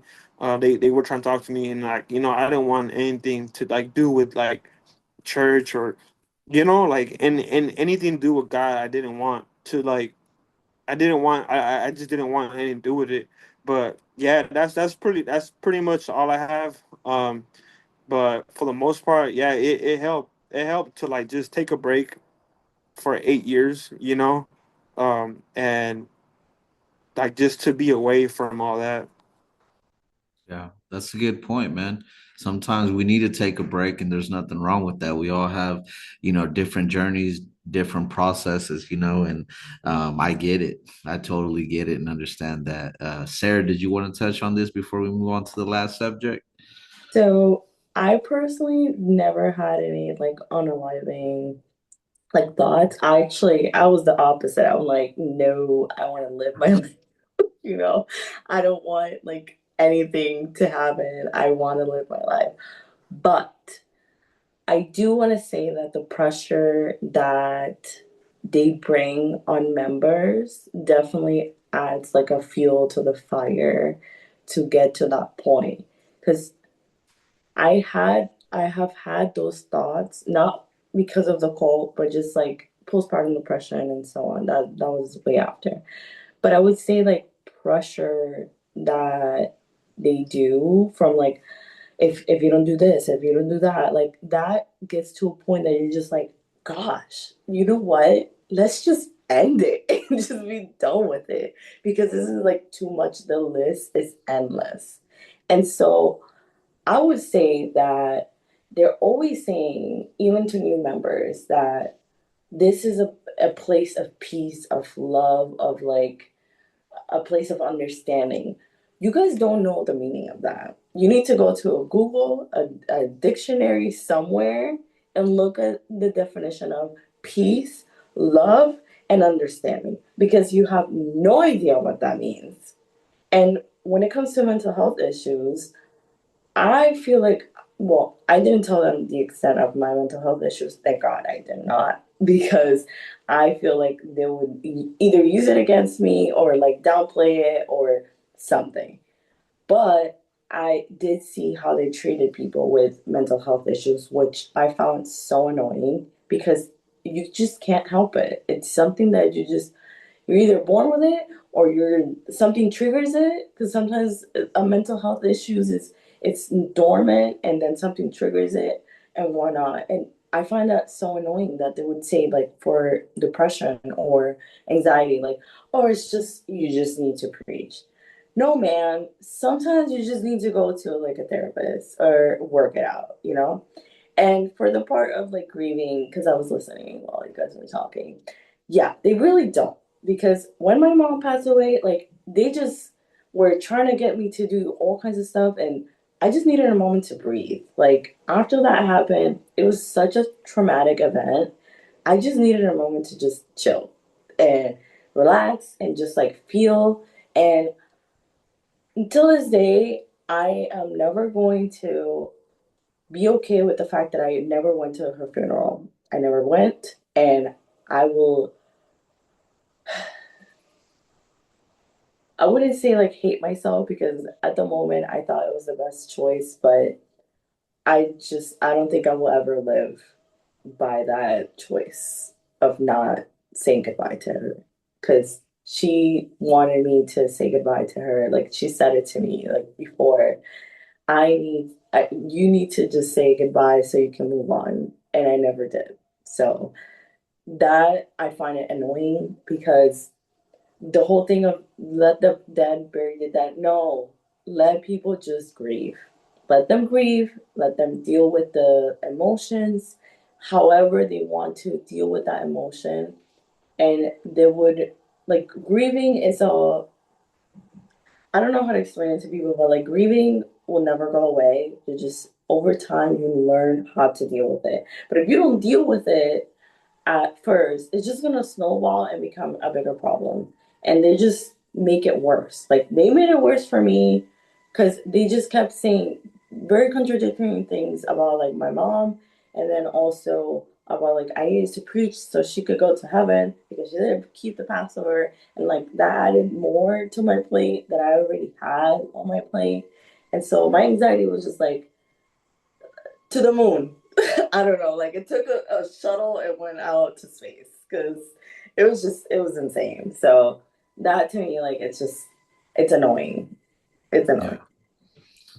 Yeah, and I just want to say, like, all you guys brought up, I mean, great points when it comes to the ideation thing. I mean, there was a lot of good stuff in there. I'm glad we talked about it. I just want to mention a few things because obviously I always try to restrain myself from getting into the theological point of view, but when I see the damage that this cult does and how they misrepresent God and the Bible and what Christians actually believe, it makes me mad because that paints a like the picture the WMSCOG paints for Christianity is not what Christianity really believes. And so when they take verses like that out of context without understanding the cultural context, what is being said, why it's being said, it's easy to paint a narrative, right? Oh, Jesus doesn't care. Jesus doesn't want you to mourn. But you have verses where people died, Lazarus died, and the Bible says Jesus wept. And so Jesus felt, and so Jesus cried. And there's a lot of places in the Bible that show you the exact opposite of the how the World Mission Society wants you to handle your emotions. Another one is like, this whole topic, Amber started off saying, sometimes we're doing so much that you don't want to be here. And I heard that so many times, not in the sense of, not everyone used the same words, or people weren't just going up to you and telling you, hey, I want to unalive myself. Not like that, but in the sense of, I want Father to come already. And that shows you what are they feeling on the inside, but they're wording it in a way to where it doesn't sound, like they're trying to do something, but it's showing you they're dealing with so much that they just want to leave. And so the It's best way. oh, sorry to cut you off. It's a way saying that is like palatable. It's a way to kind of like being able to not saying like unaliving straight away, but it's a way of like sugarcoating it. Yeah. Yeah, and it's just very sad because, this is this is what it comes down to in this place, in these type of places. They create this environment. You're so stressed out, you're so burned out after years of giving yourself to this place. And keep in mind, they're constantly telling you this year could be it, this year could be it. And so every year you're making the impossible happen. Sometimes you're living in debt, you're going through so many problems in life. You don't have a steady job. You can't even own your house. You're renting because you're like, man, well, what's the point of trying to own and all of this? Why? Because they're telling you the world is going to end. So what is the purpose of doing all that? And so imagine then the next year comes around and it starts all over again. Of course, you're going to feel depressed. All the fruit you bore that you thought was okay, you were okay. New year, oh, you're only as good as what you do today to them, for them, right? And so it creates this never-ending cycle of stress and anxiety. And when they're telling you, that you're going to be, tortured in hell, and they're showing your children these type of videos, and what goes on in that place is it's really sick. And we can this is why I always say I like to mention the good and the bad and the ugly, because it's all fair. I'm not trying to paint a picture of that place that's not true. I'm trying to be as honest as I can. There's wonderful people in there. There is great people that are in there, but it doesn't take away the fact of what actually goes on. And these are real feelings and emotions that people feel. I know because you're seeing it right now on this panel. We've had different people on here, and these are the same stories you hear from all over the world. And the only common denominator is the environment and the teachings, right? And so we have to understand together, if there are members watching this, I hope that you guys are really taking what we're saying seriously and not just letting it go one ear and out the other and saying we have something out for the church. This isn't about that. This is for you. And if you feel a certain type of way, you don't have to come to us, but seek help for yourself. And deep inside, how do you feel? Do you feel healthy? When's the last time you went to the doctor? Do you? Yeah, sorry to cut you off. I just thought about this. They might also use this whole it's a test, and that's why you have those things. No, it's not a test. Your mind might just be telling you, hey, you need to step back. It's not a test from Satan. It's not a test for like some demon on you testing you. No, it's a real thing. Your body. It's letting you know you need to go, or the mental health issues that you have. It's a thing. Okay. Yeah. And so the same guy who is telling you that depression and all that comes from your lack of preaching and because of your lack for the hope for the kingdom of heaven, you have to remember that that guy's living in luxury in South Korea right now. He ain't got no reason to stress out or be depressed, For real.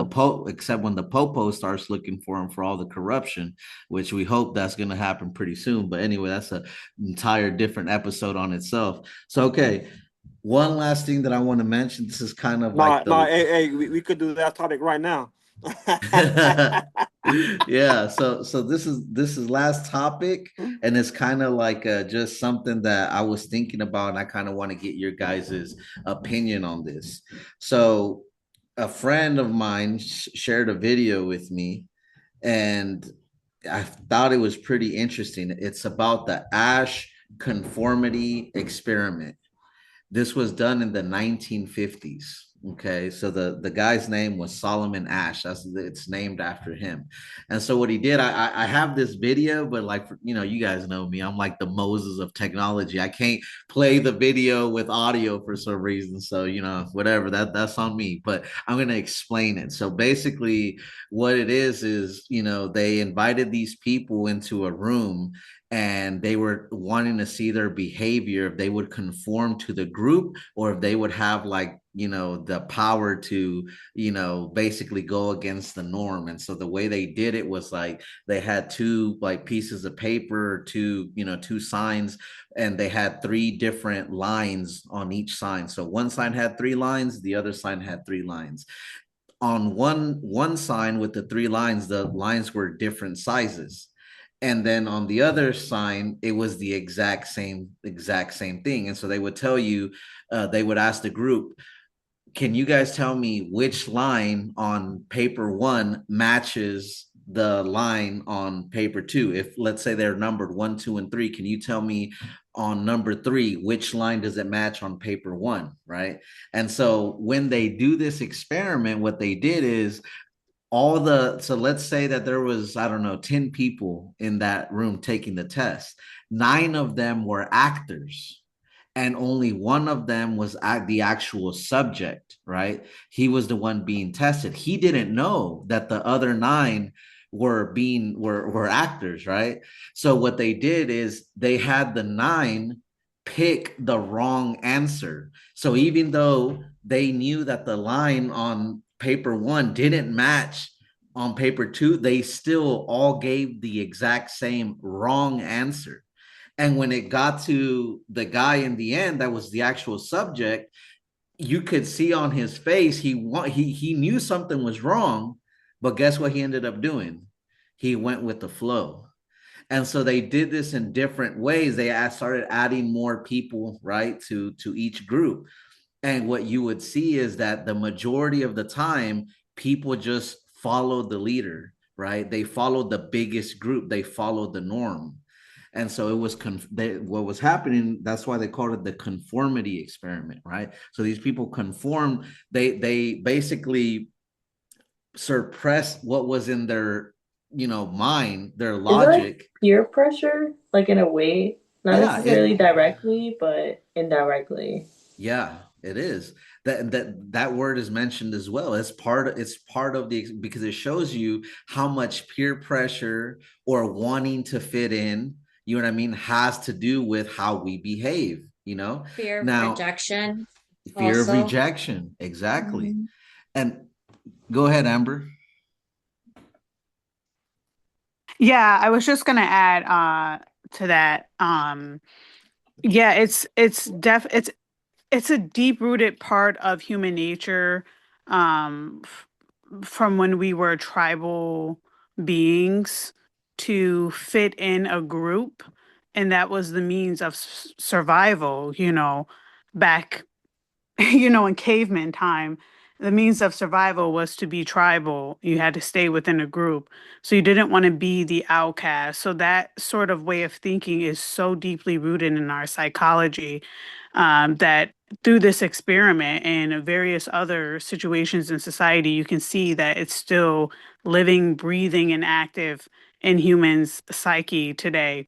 But the origin of it was a means for survival, and that's why it's been reproduced and passed down. Even to this day, we, fall victim to groupthink.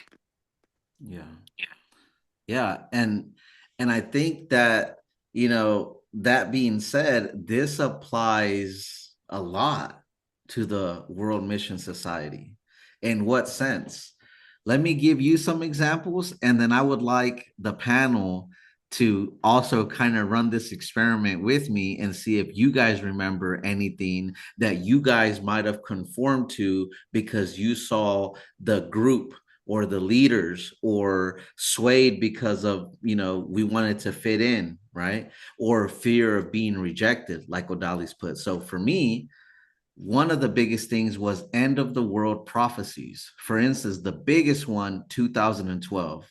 I literally, bro, I literally have it written down on my agenda the day, the month, the year the world was going to end. I remember who was the deacon and the sermon that he gave, and I remember hearing the pastor, the overseer, teach us the same thing. And yet, when it didn't happen, and we were talking about it, and I heard the deacon explain to some of the members, oh, that was in your own mind. You never heard me say that. And everyone agreed. Guess what I did? I also agreed. I said, yeah, they must have never have said that. But I have it written down. In 2015, I remember the missionary raising his right hand in the middle of the sermon because we had the Jubilee thing going on. So we thought the world was going to end in 2015. He raises his right hand in the middle of service. And he says, if the mighty angel raises her right hand, which is in the Midwest, that was mother, then I raise my right hand and say, there is no more delay. It will surely come. This will be the end. And guess what? After that happened, oh, we never said that. The church didn't teach that. And I'm guilty of that. But why? Because the group, right? The people that I followed, if they also don't remember, right? Or it's not that they don't remember, they're trying to just follow the leader. If the leader, Yeah, it but starts with also one. remember that a couple things with them, like if you say no, that's not what I remember, you're gonna get rebuked. That's another Yeah. thing. And then also you're gonna be seen as like a contrarian and kind of like going against mother. Therefore, again, you're gonna get rebuked. So it's kind of like your mind is weighing subconsciously, like, does it make sense to even say anything because I am gonna get rebuked after that? Yeah, that's a great point. Even if you feel like in the WMSCOG, the experiment's even worse, it's harder to pass because even if you try to say something, you'll get rebuked for it. At least the people that were doing the experiment weren't rebuking the subjects. Here, they'll tell you that you're out of your mind. You never heard that. You're using your own mind. Your thoughts are not God's thoughts. But I remember this exact feeling, not only with 2012, 2015, but I remember it when they said mother will not die, right? Now they're changing it before our very eyes. And the members that are watching this, that were there with me sitting down when we were told that, are you guys going to really deny that you didn't hear that? I heard it. Yeah, we all heard that. It's in the new songbooks. Well, it was until they started taking it out. And this to me is really very strange and dangerous behavior, right? And then, you have to ask yourself, what about arranged marriages, right? Why do sometimes people get into arranged marriage? I didn't think about this until I was thinking about this experiment. Again, if you follow the logic, if you see everyone else do it, everyone that you admire in the church, everyone that has a position, everyone that's looked like they have great faith, if they're in an arranged marriage, the logic should follow. Why shouldn't I? That must be the correct thing to do, right? And so my point is, a lot of the time, and this is why I've said in many videos, it's so hard to blame even sometimes the leaders of the church, as much as we want to give them flack, a lot of them do deserve it for the way that they act, but on another level, they're only doing what was done to them, and we only did what was done to us, It because it's all like a, starts at the top. yeah. And It all so starts at the top. that being said, does any of you guys have any of those type of experiences in the church? Yeah, I do, Yeah. and it's has to do with clothing. Oh my gosh. How many times, like, when I first came, I wouldn't say like I'm a very hippie. Like, I like to wear my clothes it's either hipster kind of style or I don't know, like gothic or something, dark academia or something. I came and my style is definitely hippie, you know? And so they told me it's fine, like wear whatever you want. Tell me like how 3 weeks in, they're like, sister, it's God. Like, it's Sabbath day. And I'm like, okay. What do you mean? And so like they would do like little hints here and there of like how we're all wearing it. And then I look around, I'm like, oh, I'm the one standing out. you know? With the clothes is like a huge one. Oh my gosh.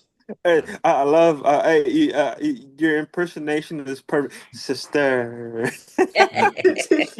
Sister, sister, you have to wear long sleeve because your Well, a lot of tattoos. them were Hispanic, so they were just like No, sister, like New York accent, like sister. I You had the sure? Koreans around me, so Yeah. yeah.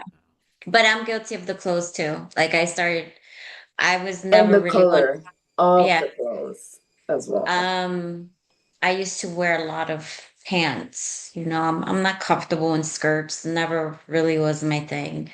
But I even started adapting more of the Korean look, and yeah, so I'm guilty of that. On an opposite note, when COVID broke and everything, I remember them saying that mother said the vaccine is safe. So everyone took it. I did not. The only reason why I took it was because unfortunately I had to go back to work. And I'm in the medical field, so you had to do it. If not, you're like out of a job. But when they said that, I was like, yeah, no, I'm not.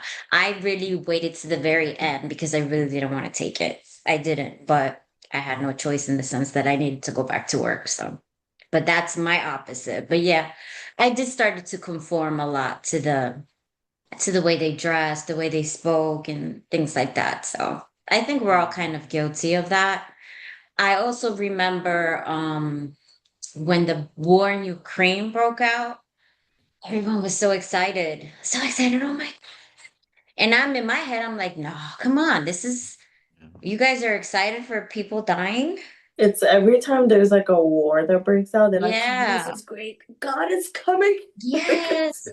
So, He's but about I'm he's guilty about of to spin the also, block right now. yeah, Yeah. I'm also guilty of then seeing it the way they were seeing it. Like anytime there was a disaster or something bad, oh, that means father's coming. So I ended up in that state of mind as well, where good sour, I'm glad you didn't. Not me. Every time like I would see the like wars and like like disasters, I would be like, oh man, no, I Yeah, don't want him to come. Like I still have a lot of things to do. that's good. I'm glad. I got plans. I have no idea how I made plans in my like life while I was in the church, but I still was like, I need stuff to do. Like I still have a list to do. No, this is I have priorities. yeah. So every time they would say like, I could hear father's footsteps, I'm like, well, can you just go a little further?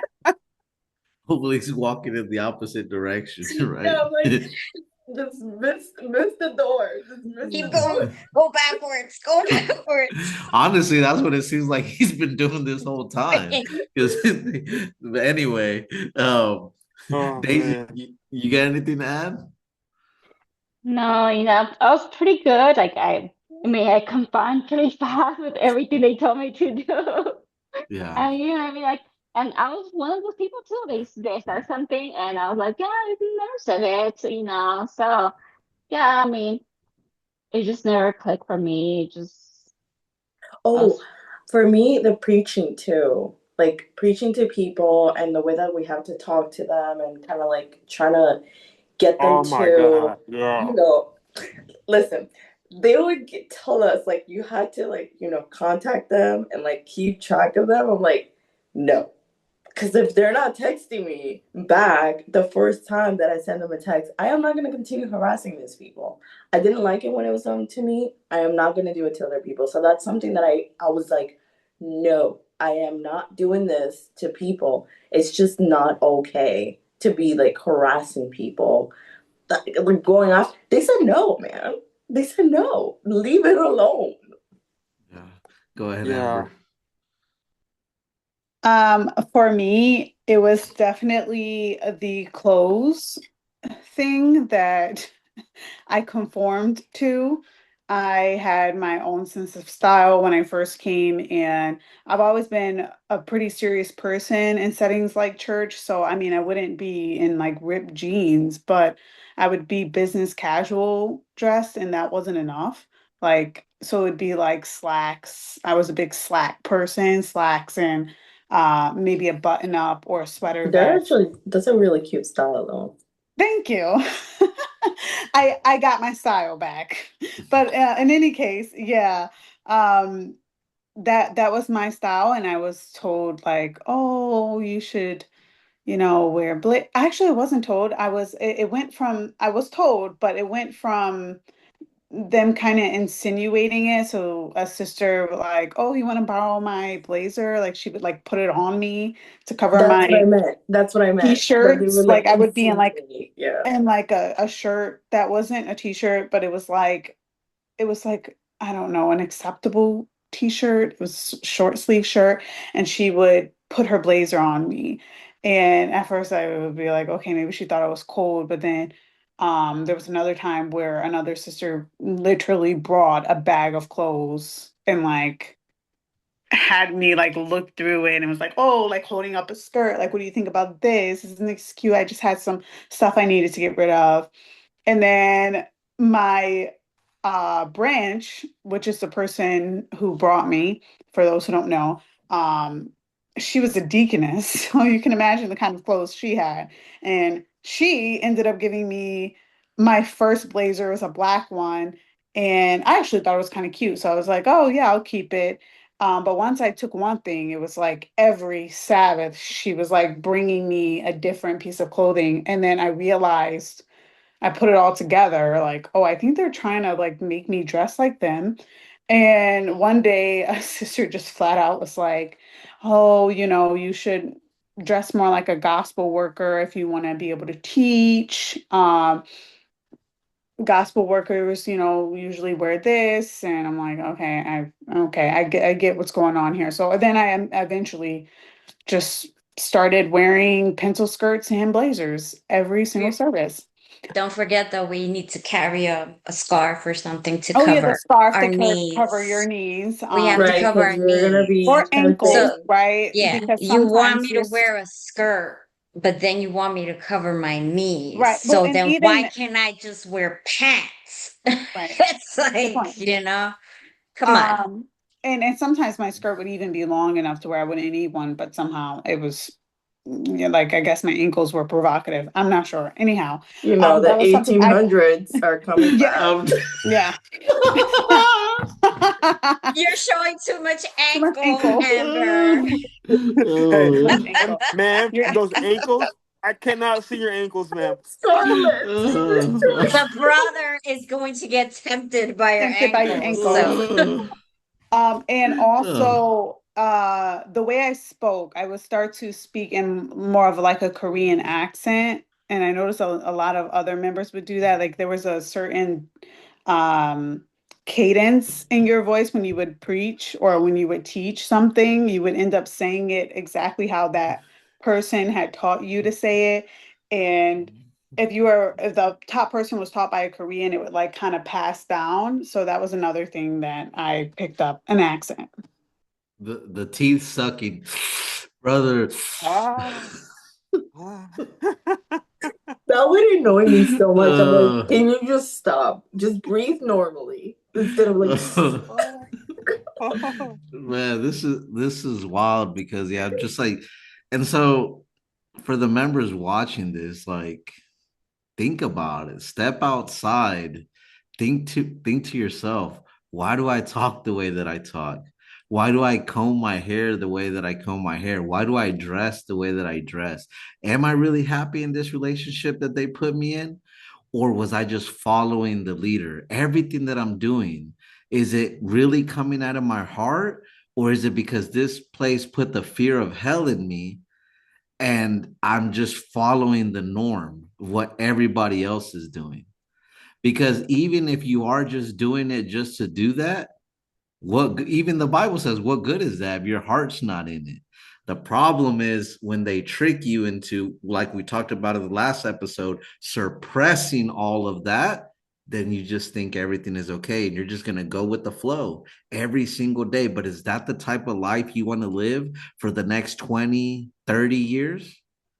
That's that's I mean, it's up to you. It's up to you, but we're just giving you our advice. Nathan, you got anything to add? Yeah, how much time you got, bro?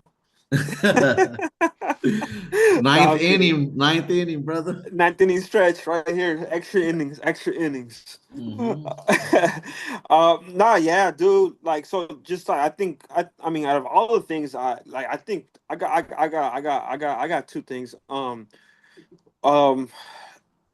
when I joined, I had long hair. I had long hair, like I had like hair like up to like my neck. And so so I was playing soccer, and like at that time, like my idol, like I love Messi. So like I don't know if you guys know Messi. He's a famous soccer player, the best ever in my opinion. But that's story for another day. Um, and so Messi was like my idol. Like I loved him, dude. Like I wanted to be like him, like his style. Like I wanted to play like him. And so like when I was playing soccer in LA, I mean like when I would play soccer, like we had like these rainy days where like we'd I go play soccer, and like I would love it when like it will rain and my hair will get wet, and like I'll just like flipping my hair everywhere in the rain, you know what I'm saying? And so I had long hair, and when I was going to church, uh, like they would throw like little jokes at me. They'd be like, "Oh, brother, like when you gonna cut your hair?" Um, and it got to a point where like they were gonna pay, like they were literally like, "Oh, how much money do you want to cut your hair?" Like they're gonna pay for my haircut, and um, and I was like, they're like throwing little small jokes, dude, like little small jokes, and I'm like, okay, like why? What? Like it became consistent like all the time, and I thought they were joking, but like it becomes to the point where like, okay, these guys ain't joking, like these guys are serious, and like every time I go to Zion, literally, even if it's just like during the week to like preach or like study. Um, they told me like, "Oh, brother, when are you gonna cut your hair?" And the Bible says, because in Corinthians it says if a man covers his head, it's a dishonor to his head or something like that, right? Um, and they use that verse to to like kind of threaten me, and then it got to a point where like pastor, I was getting dinner one time, and pastor was like right there, and he came to me, Pastor John. He I was serving my food, right, and then like everyone's right there serving the food, and like this dude just comes and literally clowns on me in front of everybody, bro. Like he literally clowned on me. He was like, "Oh, brother, your hair." He goes, "Are you sick? Aren't you sick of your hair, brother? Like, aren't you sick of your hair? Like, it's gonna be like all over the food." And then he goes, maybe like we should pick your food for you, and so you don't have to, your hair doesn't fall into the food. So then other brothers and sisters don't have to eat your hair out of the food because your hair is gonna like let's say like my hair will fall off or I don't know what the fuck. But I was like, and I was young, dude. I was 18 years old, and I was like, damn, like that really hurt my feelings, bro. Like for real, like like as a man, bro, like that hurt my feelings, bro. And like I was like, damn, like these who's really want me to cut my hair, and so literally, dude, like I was like, damn. So like pretty much they told me like I can't go preaching unless I cut my hair. And because it's not a good example because it's not a good example because we're like right quote unquote ambassadors of Christ. And so They just wanted you to get the cult haircut, the yeah, one the exactly. general pastor Yeah, and Zach and has all of them. exactly. And so and then once I started seeing, okay, like what do you guys want me to do, bro? Like I love my long hair. You know what I'm saying? Like I love like dude, I took care of my hair, bro. Like I showered every day. I put conditioner. Like you know what I'm saying? Like I took care of my hair, bro.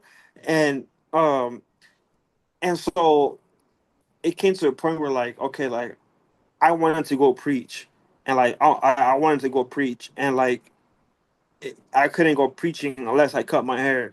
And so, dude, so then I think a couple weeks went by and I went to go. I cut my whole hair. I went to go. I got a fade. I got a fade. I got like trim. Like everything was gone, bro. And then I go to Zion next day. Everyone's praising me, dude. Everybody's just praising me because I cut my hair and like, oh brother, you're ready for the gospel now. You're gonna bear fruit. You're gonna do this, that, and the third. And like trying to like just like I'm like, damn, bro. Like I mean, I never did the comb over. You know what I'm saying? I never because like my hair was I dog. I'm Latino, bro. I can't. My hair cannot. I can't, dog. You know what I'm saying? I that come over, bro. I can't do that, bro. Like my hair is too pin straight, bro. Like and like I look dumb, dog. Even if I tried it, like like I look so God. dumb, bro.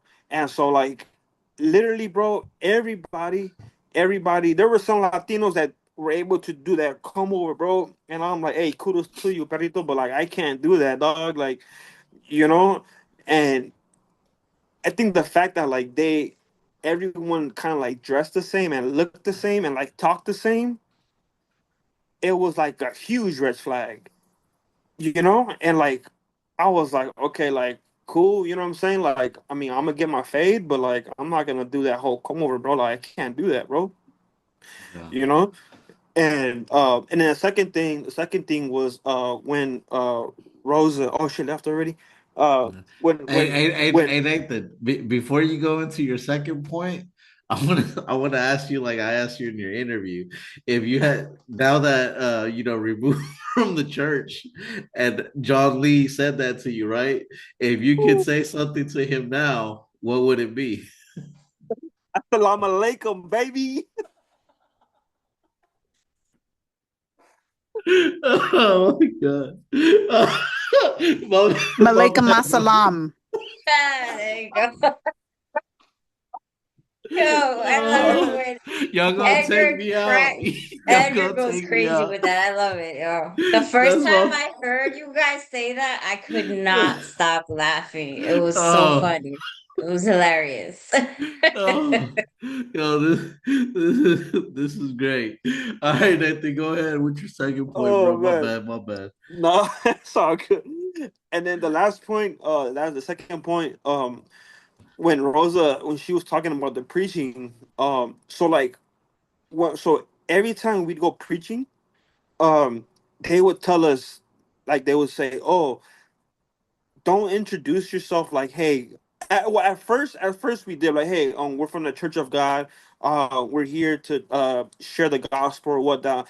But like, it got to a point where like, as soon as we said that, like people like that would like scare them away, and like they didn't want to talk to us. They didn't want to talk. Like, oh, as soon as they heard, oh, Church of God, like they would just like not want to hear, or even they say, "Oh, we're here to share the gospel." Like they would be like, "Oh no, I'm sorry, I don't want to hear that." So then one of the brothers was saying, "Oh, change your introduction." Now I'm like, "Okay, what you want me to say? I'm here to talk to you about the word of God." Like what?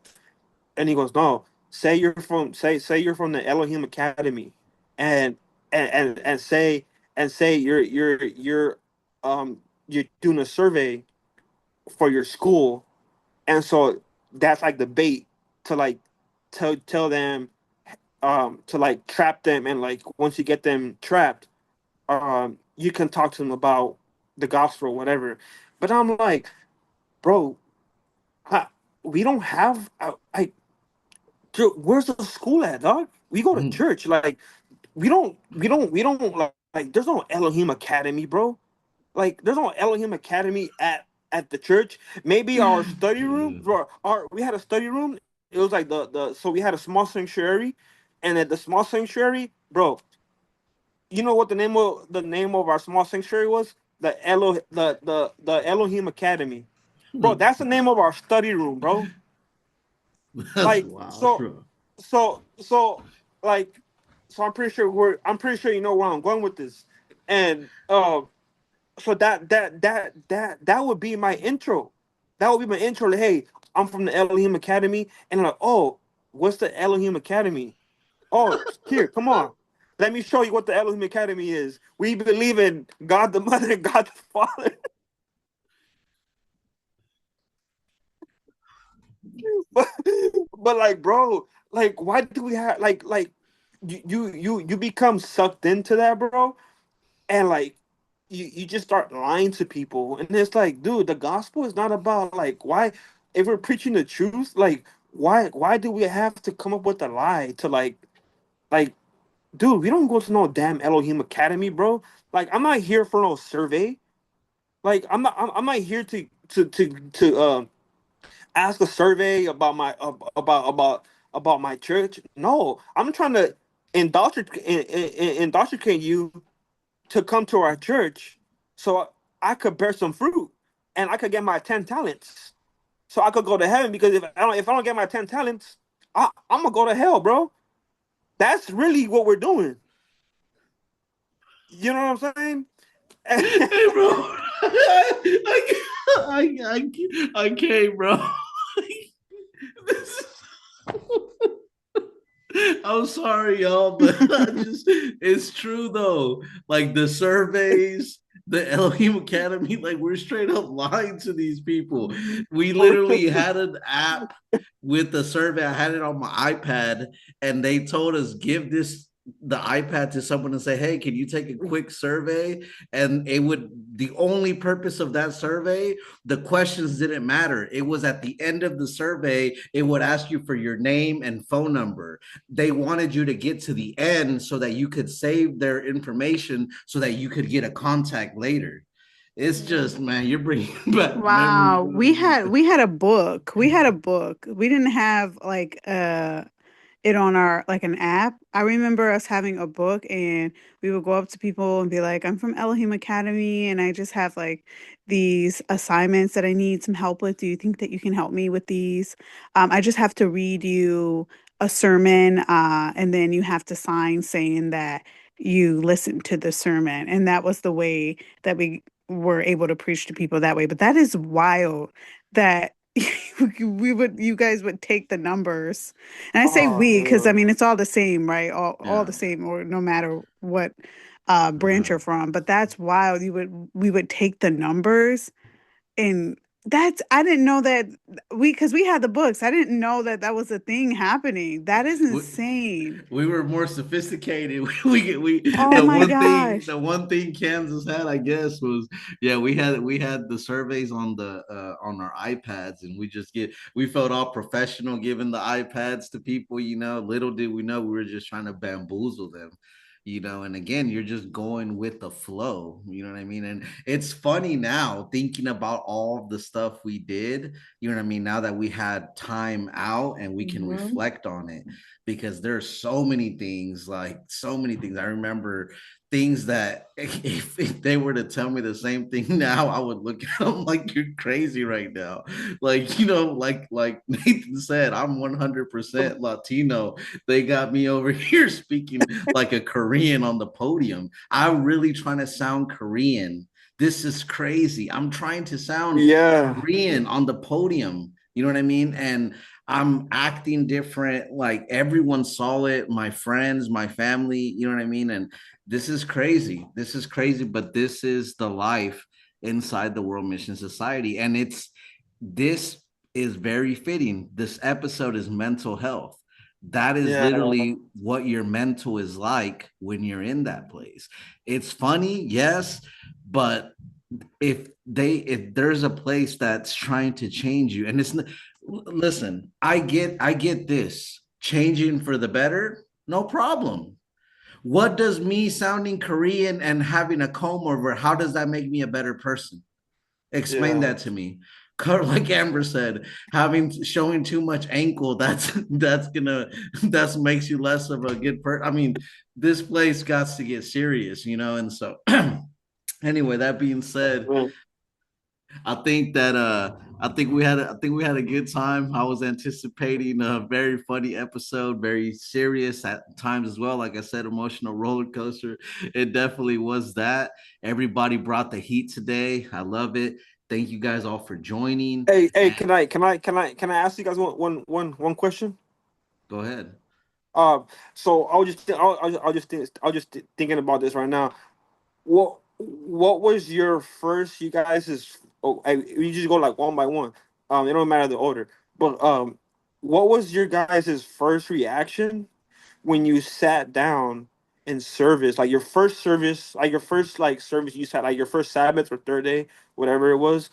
Um, what was your first reaction? Because I asked this so like when at the jump before they start the sermon, they do the prayer of our wish at the beginning of each sermon and at the end of each sermon. So, what was your guys' reaction when you first heard that? I opened my eyes. My eyes went from being shut praying to wide and open and bulging out of my head. And I thought, what did I just get myself into? Yeah, Yeah. So where I did, they didn't do the prayer of our wishes in the Yeah, me beginning. either. They did the whole in the name of our son home, the Jerusalem mother, all that. The uh-huh. first sermon I sat in, I was not happy because, as some of you know, Christmas was a big thing for me. I loved Christmas. And what he spoke about was how Christmas wasn't of God and this and that, and we shouldn't be celebrating it. So that was like, to me, I was like, what? Like, I love Christmas. It is not so much about the whole religious aspect of it. It's just, it's family time, whatever. So, and then when they got to the prayer of our wishes, I was just like, everybody was, and I'm just like, wait, what's going on here? Yeah, But, the kicker with me is, again, my branch, the person who brought me, was a friend. So I had really put all my trust in her. And she was like, oh, don't worry. You're going to be studying about that. You're going to study about Christmas. You're going to study about the prayer wishes. So, but yeah, my very first service, I was just like, what is this? And the veils, that's another thing. I was like, why do we have to put veils on our heads? And why do women have to sit on one side and men on the other? I had a lot of questions, but those yeah, easy questions that they could answer. And again, I had the person I trusted. So that kind of got me to stay as long as I did, I think, as well. Not that I'm placing fault on her because I know she's very indoctrinated and she's only teaching me and saying to me things that were said to her. But, it was definitely a shocker for me. That first service was just like, what? And I was like, Christmas. I want to celebrate Christmas. I love Christmas. So, yeah. okay. How about you, They Daisy or Edgar? For me, Daisy. I mean, um, just when I heard it, I was just confused. But I mean, I was like, I don't know anything about the Bible, so I was like, it's probably something in there that they're probably gonna teach me in a bit.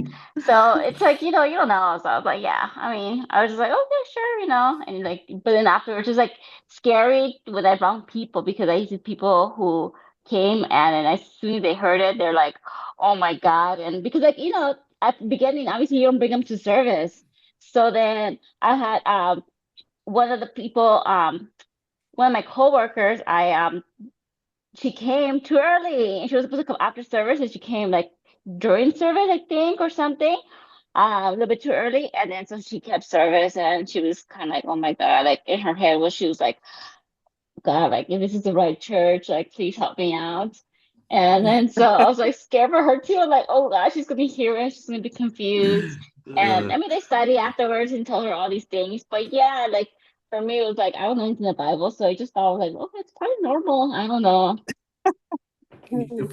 For me, I so I was 18 when I came in, and when I came in, it was a house church, and I was a very unserious teen. You know what I mean? So when I go in there, I think they're trying to prep me. Like here, they actually showed me the prayer of our wish before the service. Like, look, this is what you're gonna read. It's a prayer. Da, Yeah. da, da. They're gonna recite this, and I'm just like, yeah, yeah, yeah, cool, right? Because I'm not really paying attention to it. You know what I mean? So I'm hearing the service. The service, I can't remember what it was about, but I guess it must have been all right, or I wasn't paying attention. But at the end, when they, it's one thing when they're telling it to you and trying to explain it to you. Another thing is when they're like, all right, bow your heads and pray, and you're trying to concentrate, and then all of a sudden you hear, how did I get you? Man, I was like, what? And I started laughing, bro. I started laughing in the service, but I cut it out quick, and but yeah, I was laughing, man. I was laughing because I didn't know what the heck was going on, and later on Yeah. they had to explain to me again, and I was like, okay, I got it, but it's just those weird things, bro. It's like those weird things in the you see that in the services, you see it in baptism too. I don't know how many, I know I said this in a video, I don't know if it was on Great Light Studios, but I kid you not, if I had a quarter for because I bore a lot of fruit in that place. If I had a quarter for every time that a fruit of mine was of getting baptized, and they were like, Father Jehovah, cool. Son Jesus Christ, cool. Holy Spirit on Sanong. They like, what? Like, you know what I mean? Eyes all big, like Amber said, eye finna pop out of the back of their head. They like so many people get creeped out. You know what I mean? When they hear that. And so it's one of those weird things. But yeah, bro, to answer your question, that was my experience at first. Yeah, But the, no, hell yeah, dude, man, for me too. Like what Amber said, like when the moment I heard that, cause like what at the beginning, like no, you gotta study first before you join sermon service, at least for us, for like me, um, and yeah, dude, like the game, like it was a green paper. The paper was like it was a green paper, said prayer of our wishes, and it said yeah, they had the Korean version, how to pronounce it, and then they had the English version at the bottom, and I remember they said okay, like they're gonna say this in Korean. Don't get weirded out, but like this is what we do at the beginning. So we at our location we did it in the beginning before sermon, and then at the end of the sermon. Uh, and like yeah, it was like when I first heard that I was like I opened my eyes, bro. I'm like, what the hell is this, bro? Like what the hell did I get myself into, dog? did Like, I just get punked? dude, did I just get punked? Like, is Ashton Kutcher about to come out, bro? The side. Uh, Yeah, bro. It was. Yeah, I don't know. I just wondered. I wanted to ask that if yeah, what was your guys' reaction when you first heard that prayer about wish. But yeah, that prayer was just crazy, bro. Like, it really. like It really is, bro. That being said, I don't want to keep you guys on too long, so I think we're gonna go ahead and call it a wrap. I think we all had fun, and I think that especially Nathan's got a lot more to say, so maybe we could do another episode. We'd love to have Nathan back on the Hey, show. hey, the party just getting started, dog. What you mean? Man, for real, I never learned fully the prayer of our wishes, by the way. I could never get it. So. yeah, you didn't miss anything good. Look, Yeah, I could never get it. I mean, just think about it. It's so not good that Daniel Park Mhm. had to add to it recently, Oh my right? God, So yes.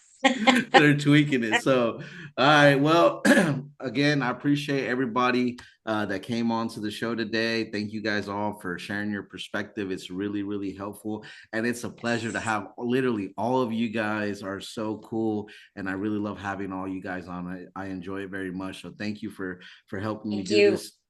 Thank you. Thank you. Nah, for real. Always. Hey, thank you, bro, for having this platform, man. For real. Yes. Appreciate it. Yes. Appreciate I'm so excited every time I have the reminders, like the notifications. So it. every time you get a new video, I'm like, yes. Hey, Yeah, hey, we share, like, and subscribe. for sure, for That's right. sure. Share, like, subscribe, post on your pages. Let's get All it that out good there. stuff. You know, Facts. turn on your notification bells right now. All right, you guys. Well, I don't want to keep you guys any longer. Thank you so much. And for all the audience that's out there, I hope that you guys found this episode beneficial. And to the next time, thanks for watching another episode of Diffusing the WMSCOG. Assalamu alaikum.